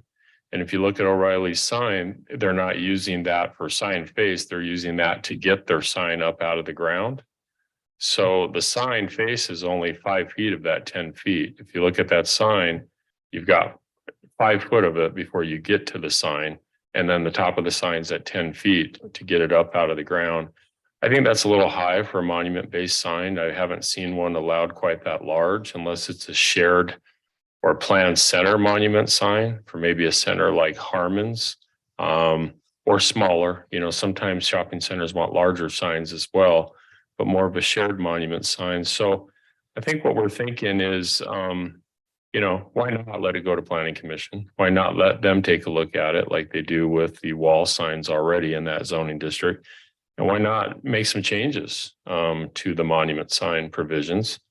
So I'm suggesting we go with a monument sign at 8 feet in height rather than 10 feet in height. Suggesting that we require a minimum, and we get this a lot. We get this with our signs, that they put a base to match the building materials from the building or colors. That we put a provision in the code that says a minimum base height of 1 foot with the requirement of utilizing materials and colors that match the building. The base will be required to run the entire horizontal length of the sign and shall contain no sign copy. And then designed to blend in with the proposed berming and contouring. So we ran into that with O'Reilly's. They put their sign in, it was too tall. And so we had to work with them to contour the site. They knew they were limited to 10 feet. I reached out to them multiple times trying to get them to match the Dollar Tree sign, the monument sign at 6 feet. They refused to do that, saying they had a previous approval allowing for them to do 10. But I think that 10-foot sign's out of scale for the O'Reilly's building itself. And so I'm also saying perhaps if we allow the sign to be 8 feet in height, the sign area, the size of the sign area can be 7 feet in height, and they can go with a total square footage of 80 square feet rather than 100 square feet. So in the case of O'Reilly's, they're not using more than 50 square feet for that sign. They use the height, the 10 foot, to get the sign up out of the ground. The other thing is they have signage on all 4 sides of that building. So I don't think they need a 10-foot monument sign for a building that's just over 6,000 square feet. It seems a bit much. In the case of a mid-box user, I mean, they might be a little bit small, but I would consider Bucks more of a mid-box because it's about 25,000 square feet. Sure, a 10-foot sign makes sense for that building. You know, they have one on Rachel and they have one on Pioneer. But for our strip retail buildings, the Quenchit building comes to mind right now. They've been working with me on a monument sign because the code allows them to do so. They have some change in grade from the sidewalk up to the building there along the drive-through. The sign they're doing will be 7 feet on the downhill side next to the sidewalk and 5 foot on the uphill side. And then the size of the entire sign is 50 square feet. And there's going to be 3 users, all 3 users of that building. The Royal Thai, the Aloe Care, and Quenchit will each have a portion of that 50 square foot sign, which makes sense. You know, all three users are sharing it. And then the next building will come in and they'll get something similar. I just would like to have some better provisions in place to limit the signage. I want the signage to work for these businesses, but I don't think they need a 100 square foot monument sign in addition to signs on all 4 sides of a building. It's likely that, you know, we have Pad A right now where Roxbury and Beans and Brews and Great Clips is going. They may want a monument sign next to Rachel. I don't know that yet. I don't know. We did recently approve a wall sign for Beans and Brews because they're going to be moving forward. We've been talking to Great Clips. We haven't seen Roxbury's yet, but it's not uncommon for them to want monument signs as well next to the roadway. And so I just think we could make the code a little bit better than what we currently have in place. Another thing is menu boards I want to talk about. Our code currently doesn't address menu boards. And I'd like to put that in place because I've had to work with Mobetta's, Swig, and Quenchit to do smaller signs. They all wanted larger menu boards and we got them to go 4x6, basically 24 square feet, and you could have 2 of them. A menu board is a menu board. It's not a monument sign. That shouldn't be something that's 50 or 60 square feet in size. As you know, you go to McDonald's and they've got the 2 drive-throughs, right? They go into one. And Chick-fil-A is that as well. So each user would be able to have 2 of those menu boards, each restaurant, because a lot of them want the 2 drive-through. You order and then you jockey for position to get your stuff. I've been cut off so many times at McDonald's just to get a Coke with that line. It's just the way it is. But Quenchit, you know, they put their menu board's a wall sign. They decided to put their menu board on the wall. If you look at Quenchit, but it's 4x6 and it works. And Mobetta's works and Swig works, but I want to put something in the code that identifies it and puts provisions in place. And then also putting them on site. So it's not a site visibility issue. So we're clear the location of that menu board, meets our requirements. So those are the two things. We had about a 15 or 20-minute discussion with Planning Commission on the 27th of October. They liked it. They were in agreement with these changes. I mean, we want people to have fairness in the business world. We want businesses to be successful. That's why we allow signs on all four sides of the building itself. But then monument signs, I think we could be, have a little more strict than what we are right now. I don't like to use that word, but I'd like to just put a little limits on it. The other thing is we could go less. We could say a 7-foot monument sign, 6-foot sign face by 12 at 72 square feet, but I think 80 is a good start. I mean, we can start there at 80. I think 100's a bit too much unless they're a bigger operation like Bucks. And they got 2 of those. So. Jim, I just have 2 questions on that. The reasonable right is our landscape ordinance is that are we creating a landscape ordinance that requires so much planning in that, was that maybe why O'Reilly's felt like they needed to raise that, or did they just raise it to make it more visible? No, I reached out to the developer because he had previous approvals. You remember we came back because of the entry door, the back and forth, we had to make some changes. They said, no, your current code allows a 10-foot high, 100 square feet and nothing. That's what we want. And that's what you already approved. So don't go back on that. But we don't have other things that are, it's just on the sides. No, because we can work with them. Right now, I'm working with a sign company on the Quenchit building. We call it that because they were the first end user there, or the lady who built that building owns Quenchit.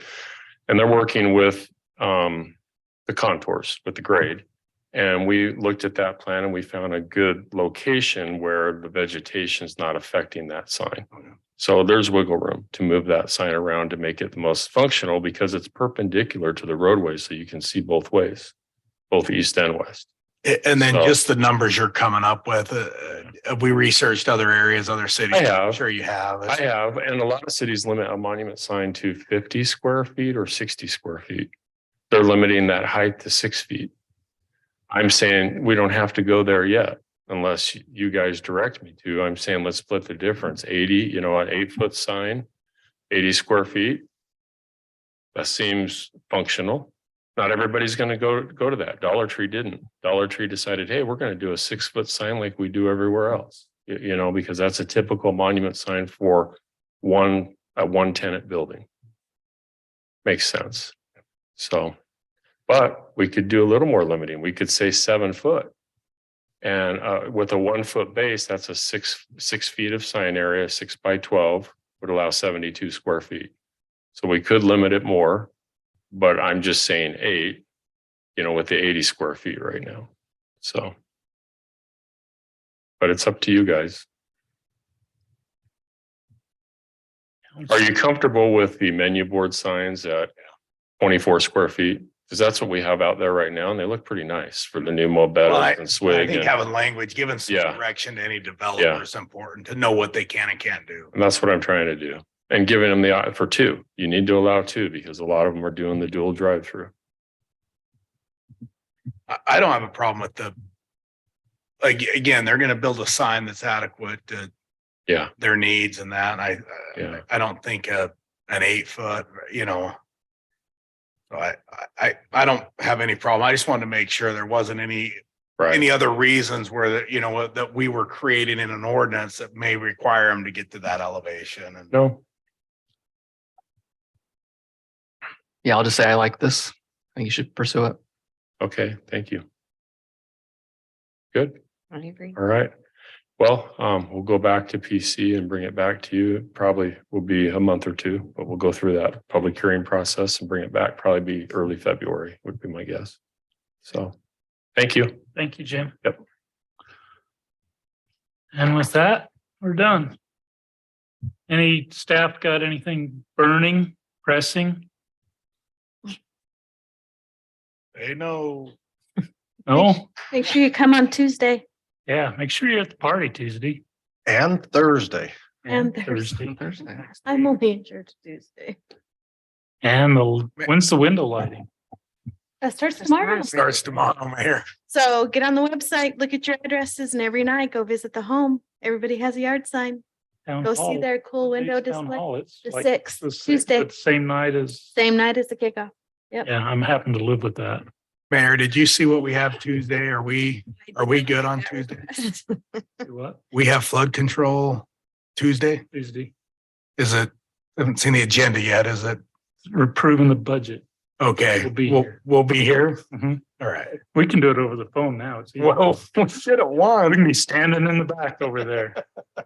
I just, my, We'll be here. There's only, hot cocoa, so. there's, That's on unless Tuesday. Jimmy That's our- gets out of hand, we'll be here. our flood control.